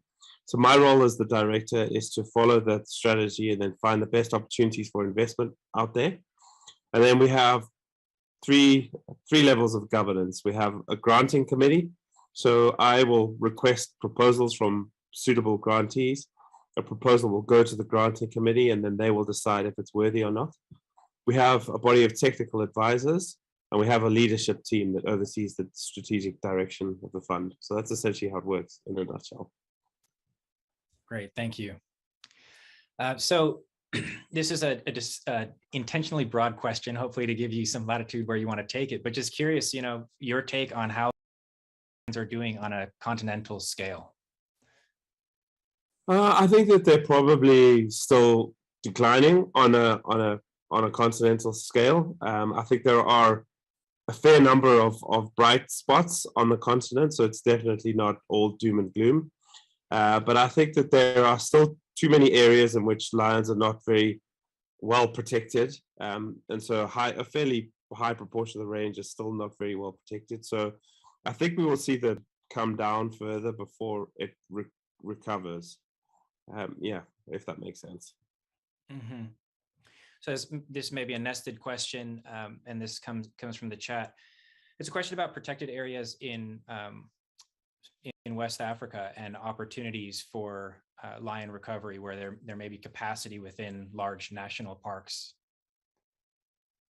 Yeah, I mean, there is potential for recovery in West Africa for sure. And we are starting to see some positive signs, particularly in protected areas that are managed through PPPs, public-private partnerships between NGOs and the state wildlife authorities. And so there are still some fairly significant protected areas in West Africa that don't have that kind of support. And so I think if we could get a higher proportion of PAs in West Africa under public-private partnerships and with some proper investment going in there, I think there is opportunity to recover the critically endangered West African subspecies. But it does remain fairly tenuous because the biggest population is in the so-called WAP complex, which is between Benin, Burkina Faso, and Niger. And both Burkina Faso and Niger are pretty politically unstable at the moment. So there's potential, but there's also risk. I wanted to ask if you'd like to expand a bit on some of the the projections that you were describing about human population growth and development relative to conservation. Yeah, so I mean, so Africa's diverse, and so it's not going to be the same everywhere. We don't know for sure what birth rates are going to be like in future. It's hard to project, but because most African countries have got very young populations, there's a phenomenon called demographic momentum, which basically means that regardless of what the birth rate does in future, African human populations are going to grow in the coming decades. And then it's just a matter of how quickly birth rates come down that will dictate how large the ultimate population sizes are. But we are going to have a situation where there's less space available for wildlife and more pressure on wildlife resources. But as I tried to explain in the presentation, I see it as being a kind of 50 to 100 year tunnel that we have to pass through. And I really believe that when we get through that tunnel, it's it's going to be much easier. So it really is upon us and the 2 or 3 generations that follow, because the work that we do now will dictate what's left to conserve in perpetuity, if that makes sense. Mm-hmm. Thank you. So we've received a few questions about illegal wildlife trade and certain traditional Chinese medicine. So I'm just going to layer them in here as we go. So first one is a question about a reduction in the use of tiger bones for these purposes, and whether you're seeing trends of lion bones increasingly taking their place. Yeah, so we are seeing in parts of Africa, we are seeing an increase in targeted poaching of lions for their body parts, for sure. It's not a consistent threat across the range, but in certain parts of Africa, we're seeing it. So, for example, Mozambique seems to be particularly affected by this threat. Yeah, and elsewhere on the continent, in places, it's emerging as an issue, but it's not a big issue everywhere. And it doesn't necessarily seem to be the bones that are focused upon. It's often the claws or the skins or the teeth or the fat. Yeah, there was legal export of bones, lion bones from South Africa to Asia, and it seems like those bones were being used in tiger bone wine. But the lion poaching that happens, it seems to be a real mixture of products that are taken from the carcasses. And it also reflects the fact it's not just Asian demand, there's also local kind of cultural demand for some of these products too. Yeah, thank you for expanding on that. So kind of putting it in perspective of the overall success of lion conservation, the range of threats, how do you see this kind of fitting in proportionally, the use of lion parts in these various markets? I think in some places it's a very serious threat and even the primary threat. So in parts of Mozambique, for example, without picking on Mozambique unfairly, it's one of the most prominent threats. But at the moment, I would say across Africa writ large, it's not the primary threat. I would say that the most immediate threat to lions, if I had to pick one, would be the bushmeat trade and the loss of prey from big areas of wildlife habitat, and also the incidental snaring of lions. But human lion conflict is a big issue, and habitat loss is of course an increasing issue as well, and one that is more permanent. So yeah, there's a whole host But I would say if I was to pick one, the bushmeat issue is the most serious in most parts of the range, but it varies from region to region. So as far as bushmeat and goes, there are a few questions coming through here about snaring. So just if you could expand on, speak to snaring, how pervasive is it? How often do lions get in snares? Some geographic variations you're seeing. Yeah, so bushmeat poaching is not always done with snares. So in certain parts of the continent, it's primarily done with firearms, and which means that lions are not affected by incidental snaring, but they're still affected by loss of their prey base. Because as soon as the prey base dips, the lion numbers dip.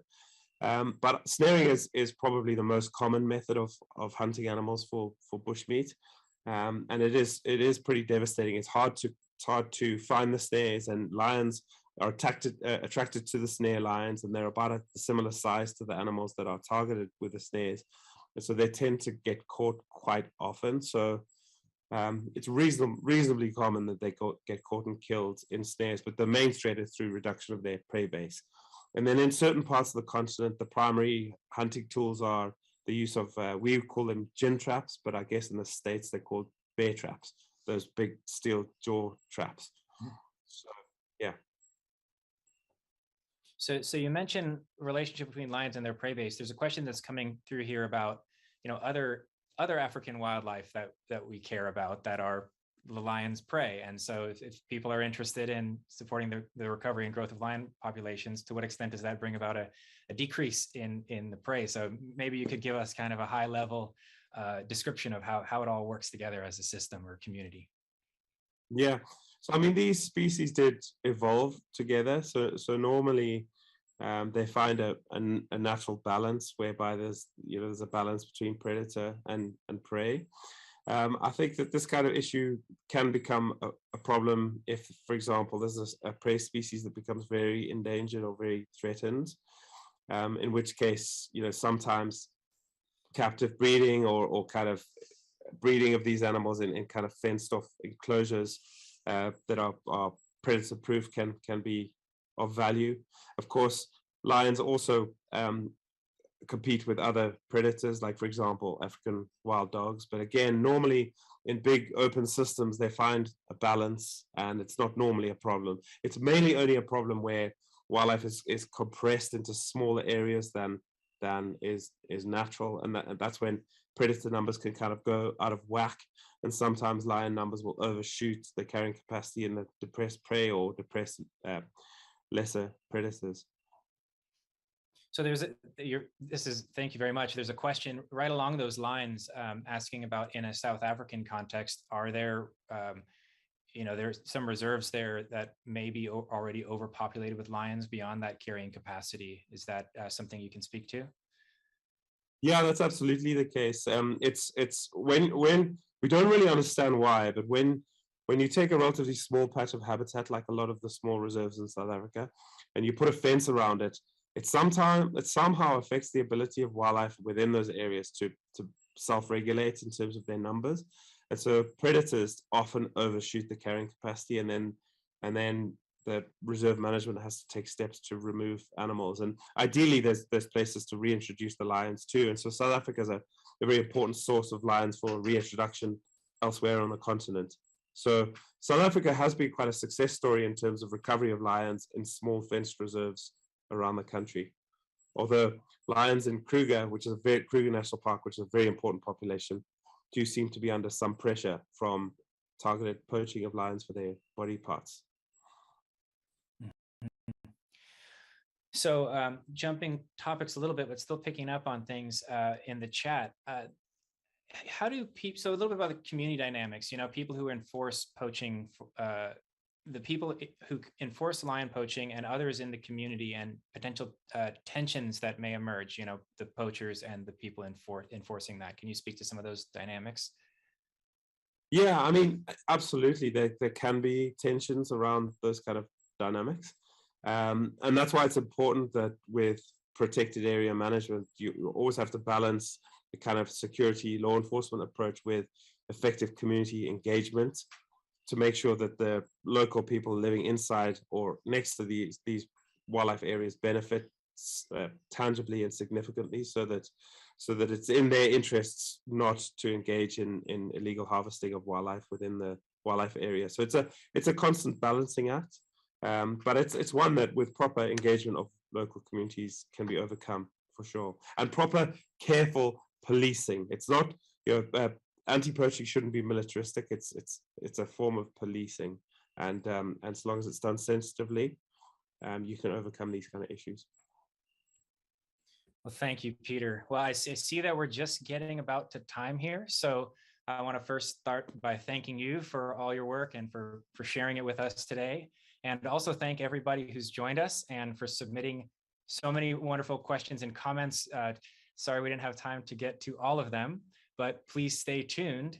We're now going to be moving over to learn about cheetah conservation in Botswana. So thank you again. Cool. And I'll be in my booth, by the way, if anyone wants to chat. Fantastic. Thank you. Cheers, guys.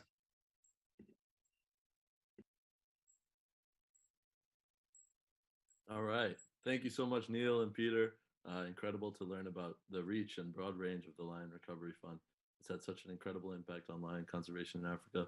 So I hope we can get some more support for it too. Now we're going to take one last presentation for today's virtual expo, and we're going to zoom in on continuing with big cats, but zooming in specifically on Botswana with one of our WCN partners, Cheetah Conservation Botswana.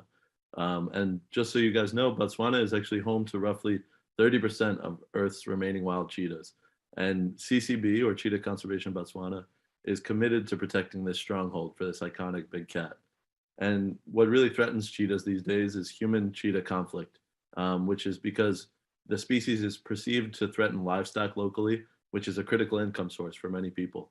And so CCB works specifically with communities in Botswana to better understand cheetahs and their ecology, and to reduce conflict that prevents people and cheetahs from living harmoniously together.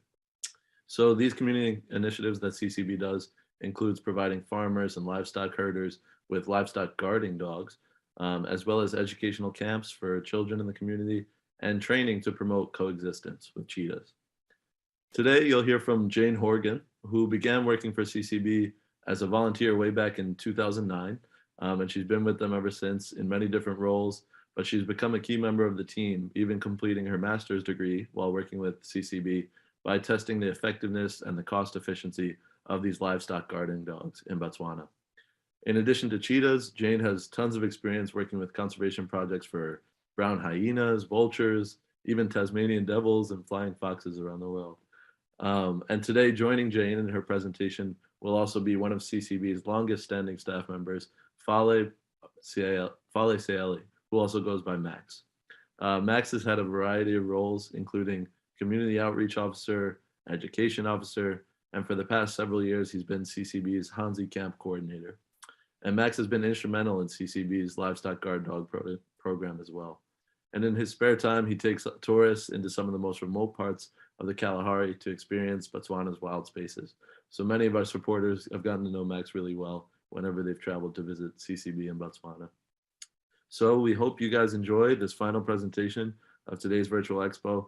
Thank you all for joining us, and stick around after the presentation for our last Q&A with Jane and Max. Thank you. Hi, everybody. I have a confession to make.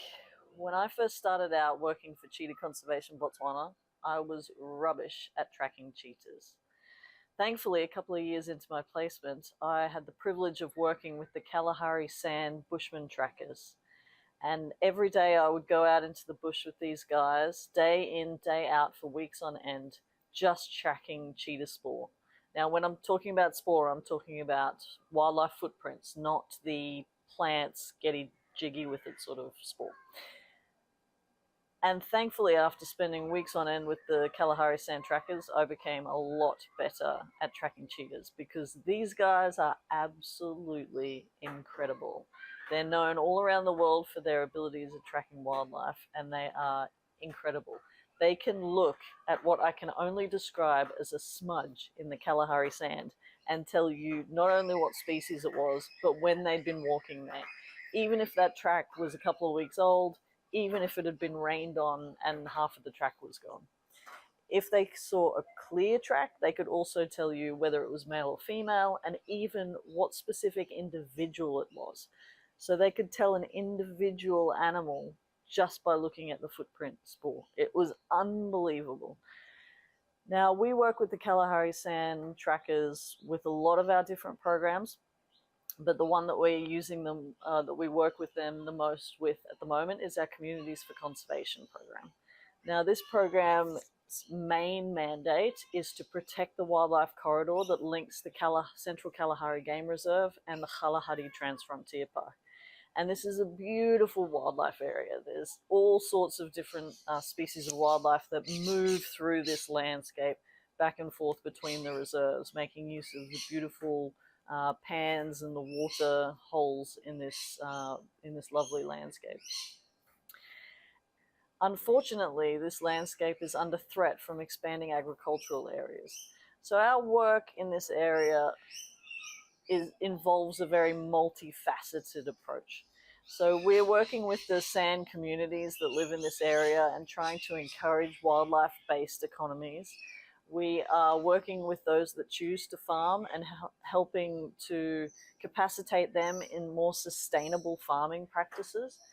And we're also working with the policymakers that want to expand these agricultural areas and convert these wildlife management areas into fenced cattle farms. Now, a few years ago, we brought on a PhD student. Her name is Marie Guillen, and her work has been to look at those complex interactions between the wildlife and the livestock in that area, as well as the different types of habitat. And she has worked with the Kalahari Sand trackers from that region to help get population densities and look at wildlife hotspots within that corridor.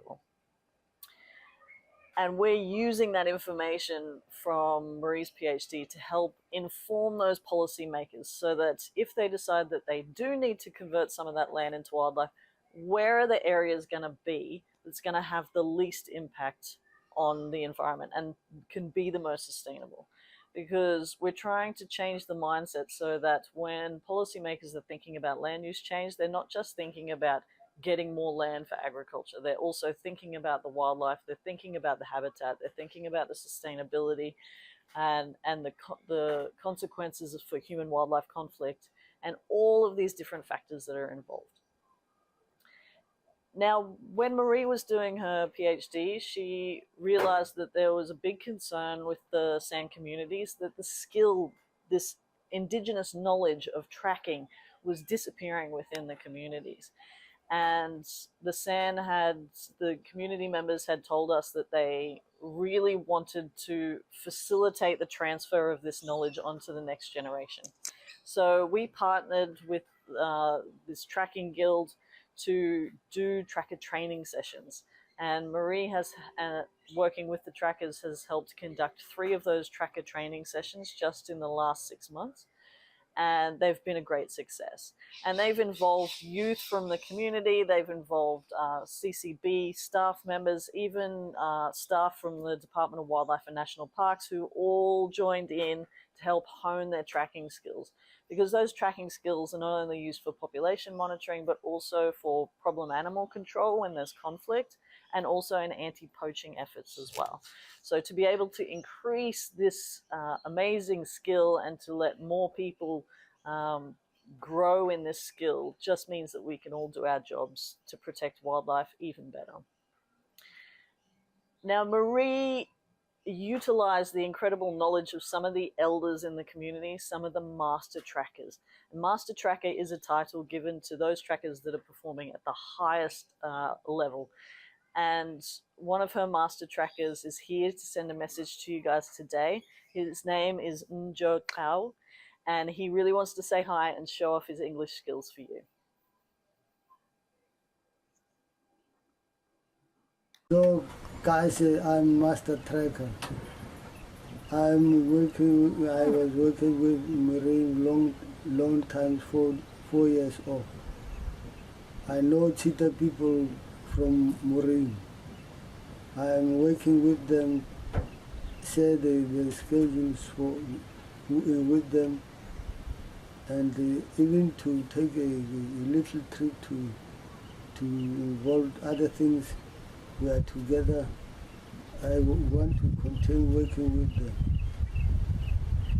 Njo Tao lives in an area where there's not a lot of employment opportunities, so he really appreciates the work that CCB provides him to help us track wildlife in the Kalahari. And I think he appreciates it almost as much as we appreciate him and his incredible expertise. But sport tracking, of course, isn't the only kind of tracking that we do in our work with CCB. We recently started a program with the Texas A&M University's Innovation X unit, looking at creating innovative devices to help mitigate conflict with large carnivores. And working together with the Innovation X postgraduate students, the team of students, as well as our CCB team on the ground and farmers that were experiencing high levels of conflict, we were able to come up with a few different devices that we are now trialing in the fenced cattle ranches in the Huntsy district. One of the coolest devices that we're trialing now with this project is GPS ear tags that go on the cattle. And those ear tags can give the farmers a live, up-to-date look at where their cattle are. That's really important for conflict because it means that they can protect vulnerable stock. They can investigate if an animal's behaving in a strange way. They get an alert if it goes outside of their farm, so if it's stolen or anything like that. And if an animal dies, they can go and investigate the cause of death quickly before scavengers come and destroy all the evidence. So this is really important for farmers to be able to identify accurately the cause of death of their livestock so that cheetahs and other carnivores don't get blamed for things that might have nothing to do with them, like snakebite or disease and things like that. So the Texas team came out last month. We are now trialing the devices to see how they hold up in the harsh Kalahari conditions. And we're hoping that we're going to be able to roll out the rest of the devices later in the year. Hopefully we will have an update for you when we see you in October. Of course, the ear tag GPS trackers aren't the only GPS tracking we do. We've been collaring cheetahs for research and rehabilitation for a very long time. And in October and November, we were lucky enough to catch 2 cheetahs, a male and a female, that we put collars on.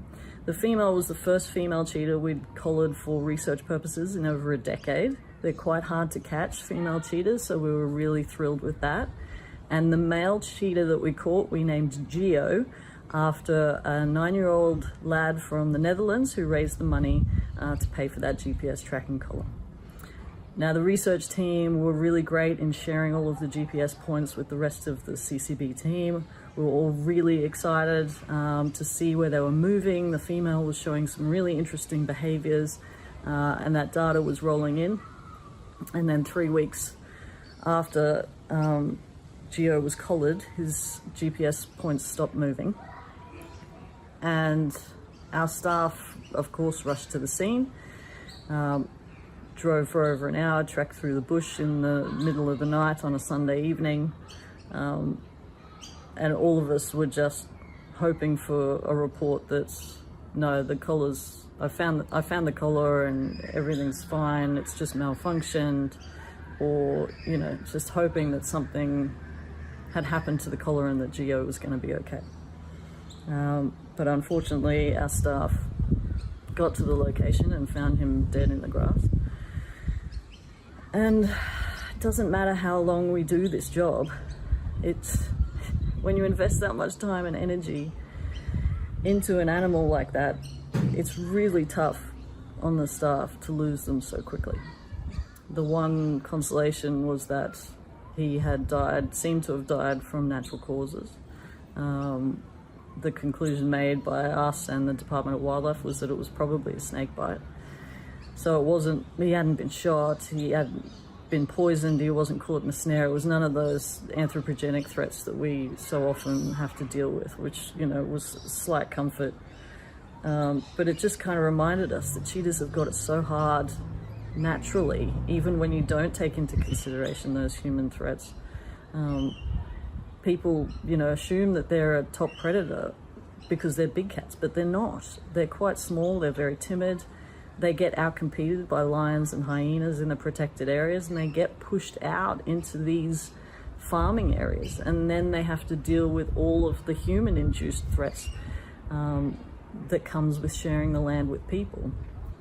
And as heartbreaking as that experience was for us, it just solidified our resolve to keep doing what we do. You know, this is why we put so much effort into this work, because there aren't that many cheetahs left and they do need our help. So unfortunately, the anthropogenic threats came to light just a few weeks ago, and I'll pass over to our Hansi Camp coordinator, Max Ciele, to fill you in on what happened there. Hello everyone, hello WCN. This is Max from Cheetah Conservation Botswana in the Kalahari. We would like to thank WCN for their continued support to carry our research in the Kalahari. In our last report, we indicated that carnivores are doing well, the population is stable, and these are the good news to us as researchers. Even though we have bad news, where we recently had an incident where a cheetah mother with 3 cubs was collared in South Africa, and then this cheetah crossed into Botswana, where along the way she died. We were informed of the incident by our colleagues in South Africa, and then we rushed to the scene where we tried to catch the cubs, which were still dependent on the mother. An incident happened, and then because there's a lot of poaching going on between the two countries, we suspect that somebody could have put a snare there, and then the mother was caught and then died, and then the babies were still there, you know, idling, trying to find the mother. And then we put up traps. Likely we did not find any cheetah movement within the farm. We were doing patrols like early morning, in the evening, and there were no signs of cheetah tracks within the farm. And this is a serious concern between the two countries, because people are poaching cheetahs from Botswana into South Africa, and then it's a business now, and it's a serious concern that Cheetah Botswana, as well as the government and other security agencies, have to come up with strategies or any other way to try and stop this poaching that is happening between the two countries. We would like to thank everyone for their continued support, WCN, and we hope to meet you soon after this COVID thing, and see you soon. Thank you. Thanks, Max. Max is so humble, he failed to mention that he was one of the staff that was mobilized to go down and try to rescue those orphan cubs. And he traveled all the way down to Verda, which is on the border between Botswana and South Africa, and that whole section of land is a real hotspot for poaching. This is the second incident that we've been involved in just the last few months, and the only reason that we knew about those cheetahs dying was because they had GPS collars on. And so in recent times, all of the cheetahs that have been collared in South Africa and have moved over that border into that area, they've all died. So that, of course, makes us wonder, well, how many other cheetahs that didn't have GPS collars on have also died? So as sad as that incident was, the silver lining, and in this job you always have to look at the silver linings, the silver lining of that situation was that it really motivated our team to start making a plan to go and work in that area. Now, we are not experts in anti-poaching. That's a whole nother level of work and a completely different kind of work that we are used to doing. But what we are experts in is engaging with communities. We're experts in engagement and awareness. in helping improve perceptions about carnivores and about wildlife in general, about working with people so that they understand the importance of wildlife in the ecosystem. We're experts in dealing with farmers and helping them to protect their livestock so that they're not losing livestock to carnivores, so that they can coexist with these animals. That's what we're experts in. We've got over 18 years experience doing exactly that in the Western Kalahari. So what we're looking to do is to expand those activities in this area, because we know that by doing that we're going to improve that poaching situation just by improving the attitudes within those communities. We are positive that it's going to make a difference in the poaching, because these things are always all interconnected. But it's a really isolated area. So Max had to drive 6 hours from our already isolated Huntsy Field Camp just to get there. He then had to drive 2 hours to get the cell phone signal to call in with a report each day. So it's incredibly remote, and it's a totally new place for us. So that means we need resources to be able to pull this off. We need new staff, we need new vehicles, we need accommodation in that area so that we can start to do this work. And how intensive the work we do there is all dependent on the amount of resources that we can secure. WCN has been incredibly supportive of our activities from the start. We would not have been able to achieve half of what we do at Cheetah Conservation Botswana if it wasn't for WCN. I'm talking about the staff, I'm talking about the network, all the supporters, and you guys that are watching. We want to say a humongous thank you for all of the support that you've provided us so far. We love you guys, and we'll see you soon.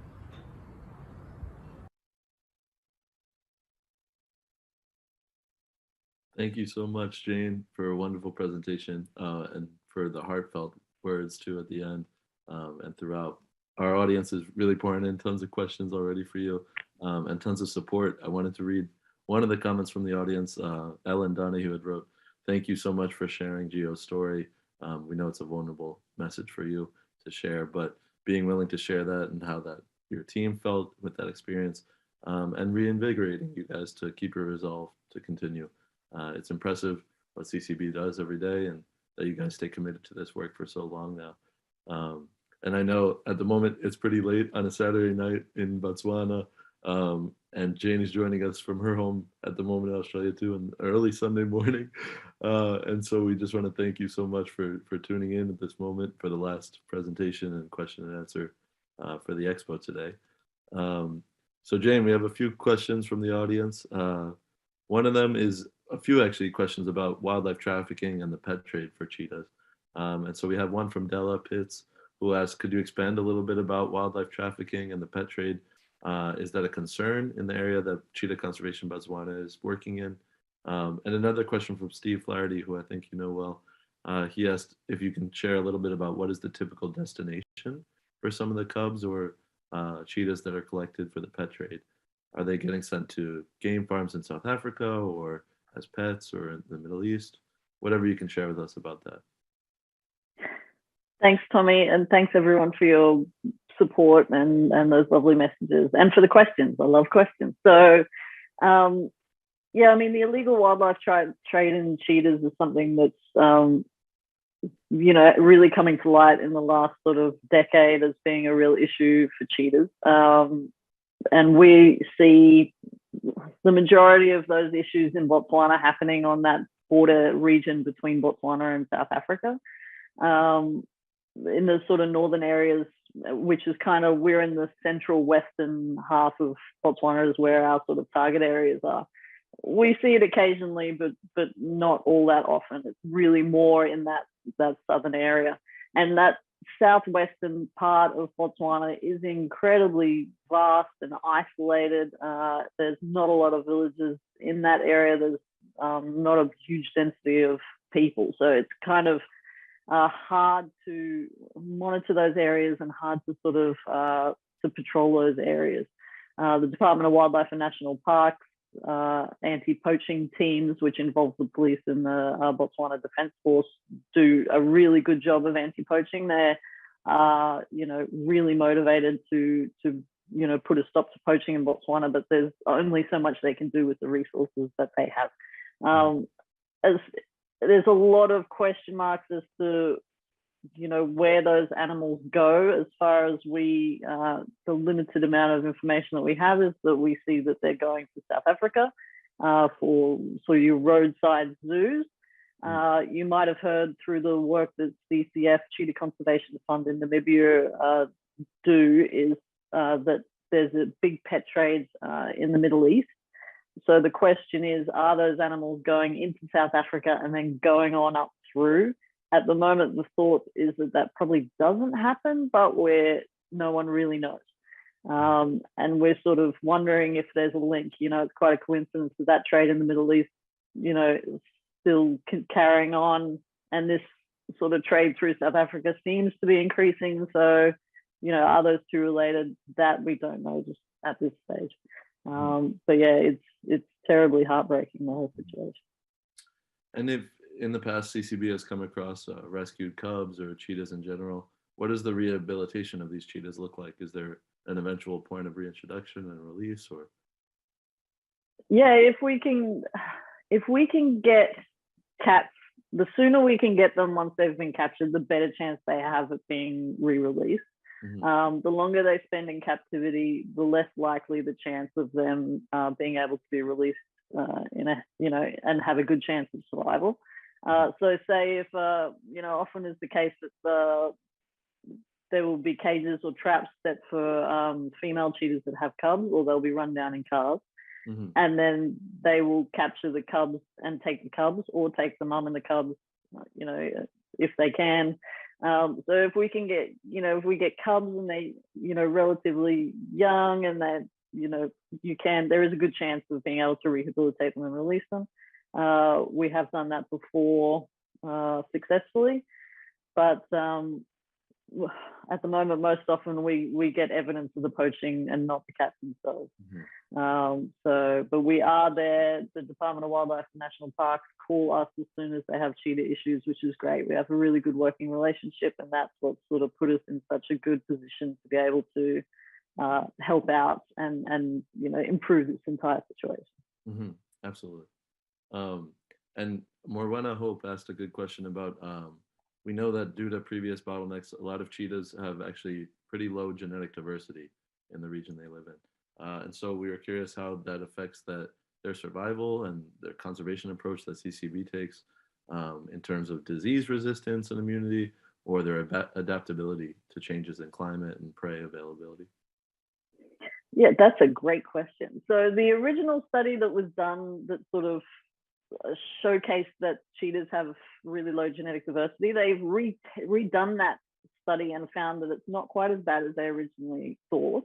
But they still do, suffer from a lack of diversity compared to other species.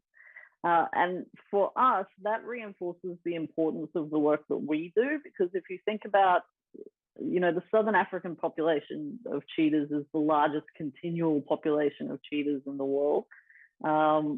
There's about, I think it's about 5,000 cheetahs left in Southern Africa of a worldwide population of 7,500. So that population is incredibly important. Botswana sits right in the middle of that population. So in terms of trying to preserve genetic diversity, having that that geographic continuity is really important. And so Botswana, if we lost all the cheetahs in Botswana in the center of that population, that would really impact genetic flow throughout the entire region. So for us, that's sort of the most important take-home message, is that for genetics, if we want to, preserve the genetic diversity of the cheetahs that are left, conserving Botswana's population of cheetahs is really key. Absolutely. All right, we have a few more minutes, but I'm going to try to even stretch it because you're the last presentation of the day. So let's make this expo last as long as we can. And there's still more and more questions pouring in, so we'll try to do the best we can to get to them all. But one question is, right before actually we heard from Cheetah Conservation Botswana, we heard from Peter Lindsay in the Lion Recovery Fund. And Peter was alluding to the competition between painted dogs and lions, but trying to obviously conserve all of these predators in an ecosystem that live together and have evolved together and coexist together. And so we had a question from Ellen in the chat. She said, Can you elaborate how cheetah and wild dog conservation projects are CB, if any way, or partners that you work with? Have you seen much overlap in the habitat between cheetahs and wild dogs? And I know you alluded in your presentation about cheetahs' competition with some of these other big species. So I'm curious to hear from you if there's any interest in that work. Yeah, absolutely. Thanks for the question. It's yeah, wild dogs, African wild dogs, or painted dogs, as they're sometimes referred to. You know, we adore them. Botswana has the highest population of wild dogs in the world, and you know, behaviorally they're very similar. You know, they do get outcompeted by the larger carnivores, so you do see them in the non-protected areas like farmland, similar to cheetah. And because they're also a very wide-ranging carnivore, you know, they live over large areas of land, even more so than cheetahs. And cheetahs are also very wide-ranging. So because they're similar behaviorally, and because they're similar in that they're both very, you know, highly threatened species, and in particular, one of the biggest threats for them, both species, is human-wildlife conflict. Mm-hmm.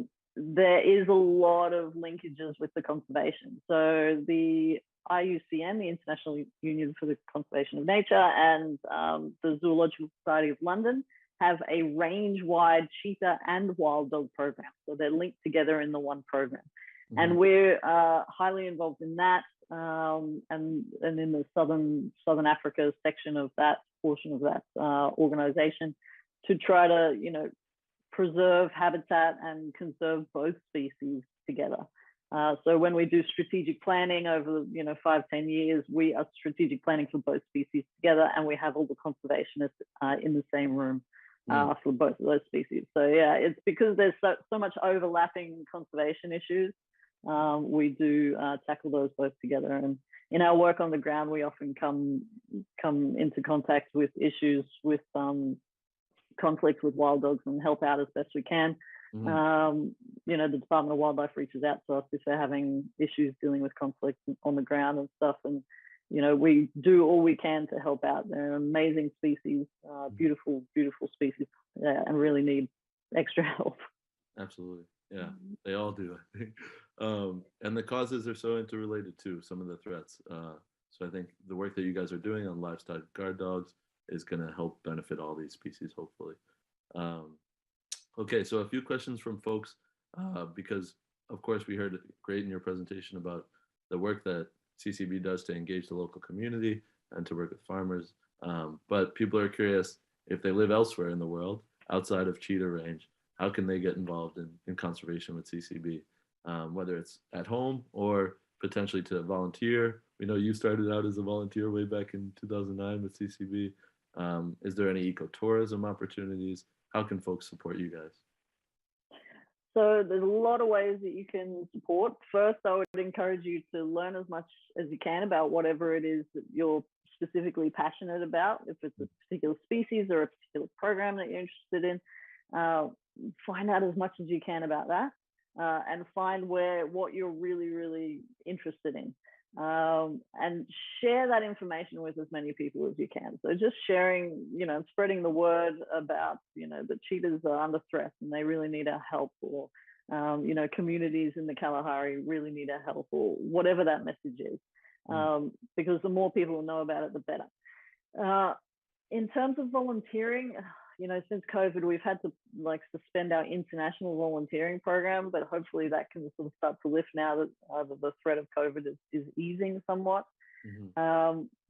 But when, you know, we're not just looking for volunteers on the ground. You know, if you can't pack up your life and come and, you know, run out in the Kalahari sands for a month or two, that's okay. You can still help us out. And we need help in the most random, you know, of ways. Like at the moment, I'm searching for a volunteer graphic designer to help us, you know, redo our education books for kids.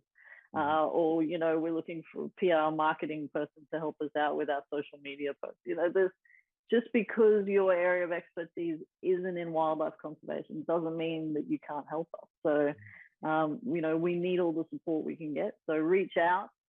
Get in contact, and we'll see if there's any way that, you know, we could use your particular skills. Mm-hmm.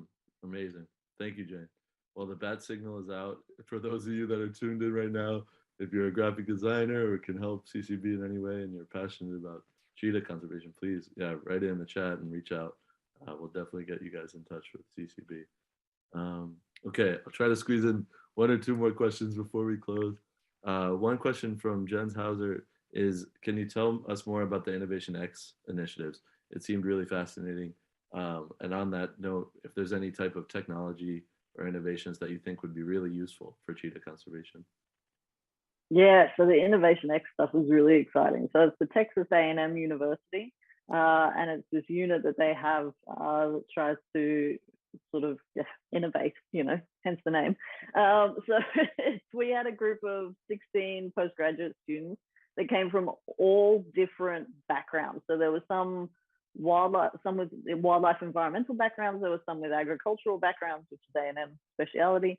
But there were even also some like engineering folk. There was I think there was actually a marketing guy in there as well. So it was a real nice mix, all that were just passionate about conservation.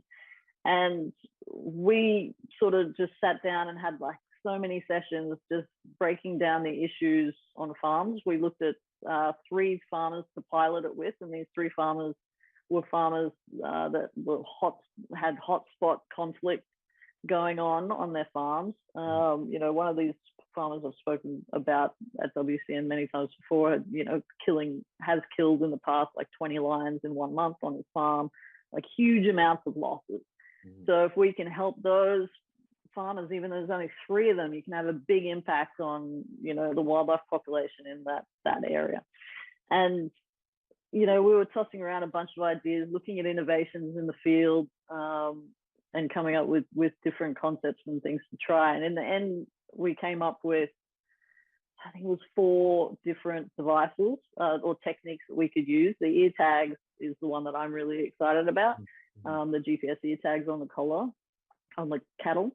And then we also have little devices that we're putting up around the livestock bomas, where they're held at livestock held at night, and it's got like a little red eye that flashes, like kind of like the eye shine that you get on a carnivore if you're shining a torch in their face at night.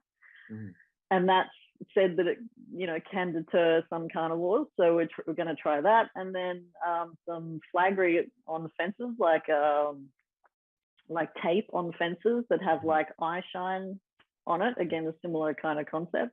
And just these sort of weird out of the box ideas. When it comes to conflict between farmers and carnivores, they talk about the toolkit you have of mitigation measures. So there's a toolkit of things you can use, whether that's management, putting your animals in a livestock boma at night, or deterrent, like light and sound deterrent.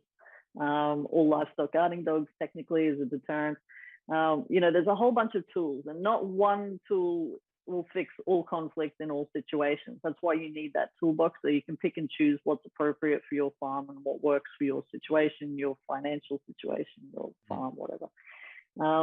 And the more tools that we have in that toolkit, the more chance we have of fixing that conflict or managing that conflict. So we're just looking at more tools, specifically these ones are sort of specific tools that we have identified will help those particular farmers. But since sort of just discussing it on the ground, a lot of the farmers that we've told about it, other farmers are like, oh my goodness, that sounds amazing. Tell me how those ear tags go. We want some. Where do you get them? Like, super excited about it. From a management point of view, mostly, so that they can improve their farm management, but it has that side effect of improving conflict and reducing the conflict. So, it's another one of those win-win situations, which I really love. Absolutely. Yeah. Thank you, Jane. All right, last question of the day, and it's a bit of actually a recommendation to her idea that maybe CCB could work with. From Beth, she said, have you guys ever made video trainings of the Sand Master trackers so that their knowledge could be distributed? Of course, they want to pass it down generationally, but also wider. It sounds like they have such incredible knowledge coexisting with these species for so many years. How could we share that more widely? Yeah, I love that. Thanks, Beth. What we're doing with the communities at the moment is we're trying to help the communities to document some of their Indigenous knowledge. Mm. So they're, you know, it's not the most straightforward process because there has been issues in the past with the San communities being concerned about like losing the rights to that knowledge. You know, this is knowledge that they've developed literally over thousands of years. Mm-hmm. And so they are protective over that, understandably so. So we're trying to facilitate and help them to do it themselves rather than coming in and trying to do it for them. So that Indigenous knowledge is conserved but also protected. And yeah, filming is one of the ways that we plan to do that. Also with audio recordings of like their stories, their traditional stories, and looking at some of their you know, their use of the bush food and the traditional medicines, you know, and the bush medicines and stuff, which is absolutely, the knowledge is incredible. Like it blows your mind. But yeah, that's part of it. But the tracking one, I think that's definitely one that, you know, is less sensitive in terms of ownership and that I would love to do that. The spore is kind of hard to see in photos and videos, but I think it still could be done, you know, if we get some like artistic lighting. If the light's coming in from the side, like for example, early mornings and late afternoons is the best time to be tracking because the sunlight's coming in from an angle, then you get shadows in the spore and the spore is easier to see. If you know, if it's the middle of the day, the sun's coming straight down on the track, it's really hard to see it. So yeah, we might just I'll get people walking along the side with, you know, lighting things, and then we can get it done. Yeah. Amazing. Thank you, Jane. Yeah, I think, you know, it's cool to see, you know, this is WCN's 20th anniversary, and some of our partners this year were highlighting how important it is that we work together internationally with, you guys are talking about innovations for technology from Texas A&M, but also this Indigenous knowledge that is another form of technology, truly, that's been passed down for generations and generations. And those two together can be really impactful, I think, for conservation. There's a tremendous different diversity of knowledge in our conservation partners across the world. So to respect it all and promote and honor it all is really incredible. So thank you to CCB for all the work you guys have been doing. I'm sorry that we have to close for now, this Q&A, but if we didn't get to your questions, we'll try to make sure that Jane and her team have a documentation of them all to reach out to you guys. And maybe she can answer some of them in the CCB booth right after this. But I just want to say thank you, Jane, because that's pretty much it for this session. And we'll pass it off to Gigi Colombe, the Executive Director of WCN, to close off today's virtual expo. But thank you again, Jane. Thanks, Tommy. Thanks, everyone. Wow.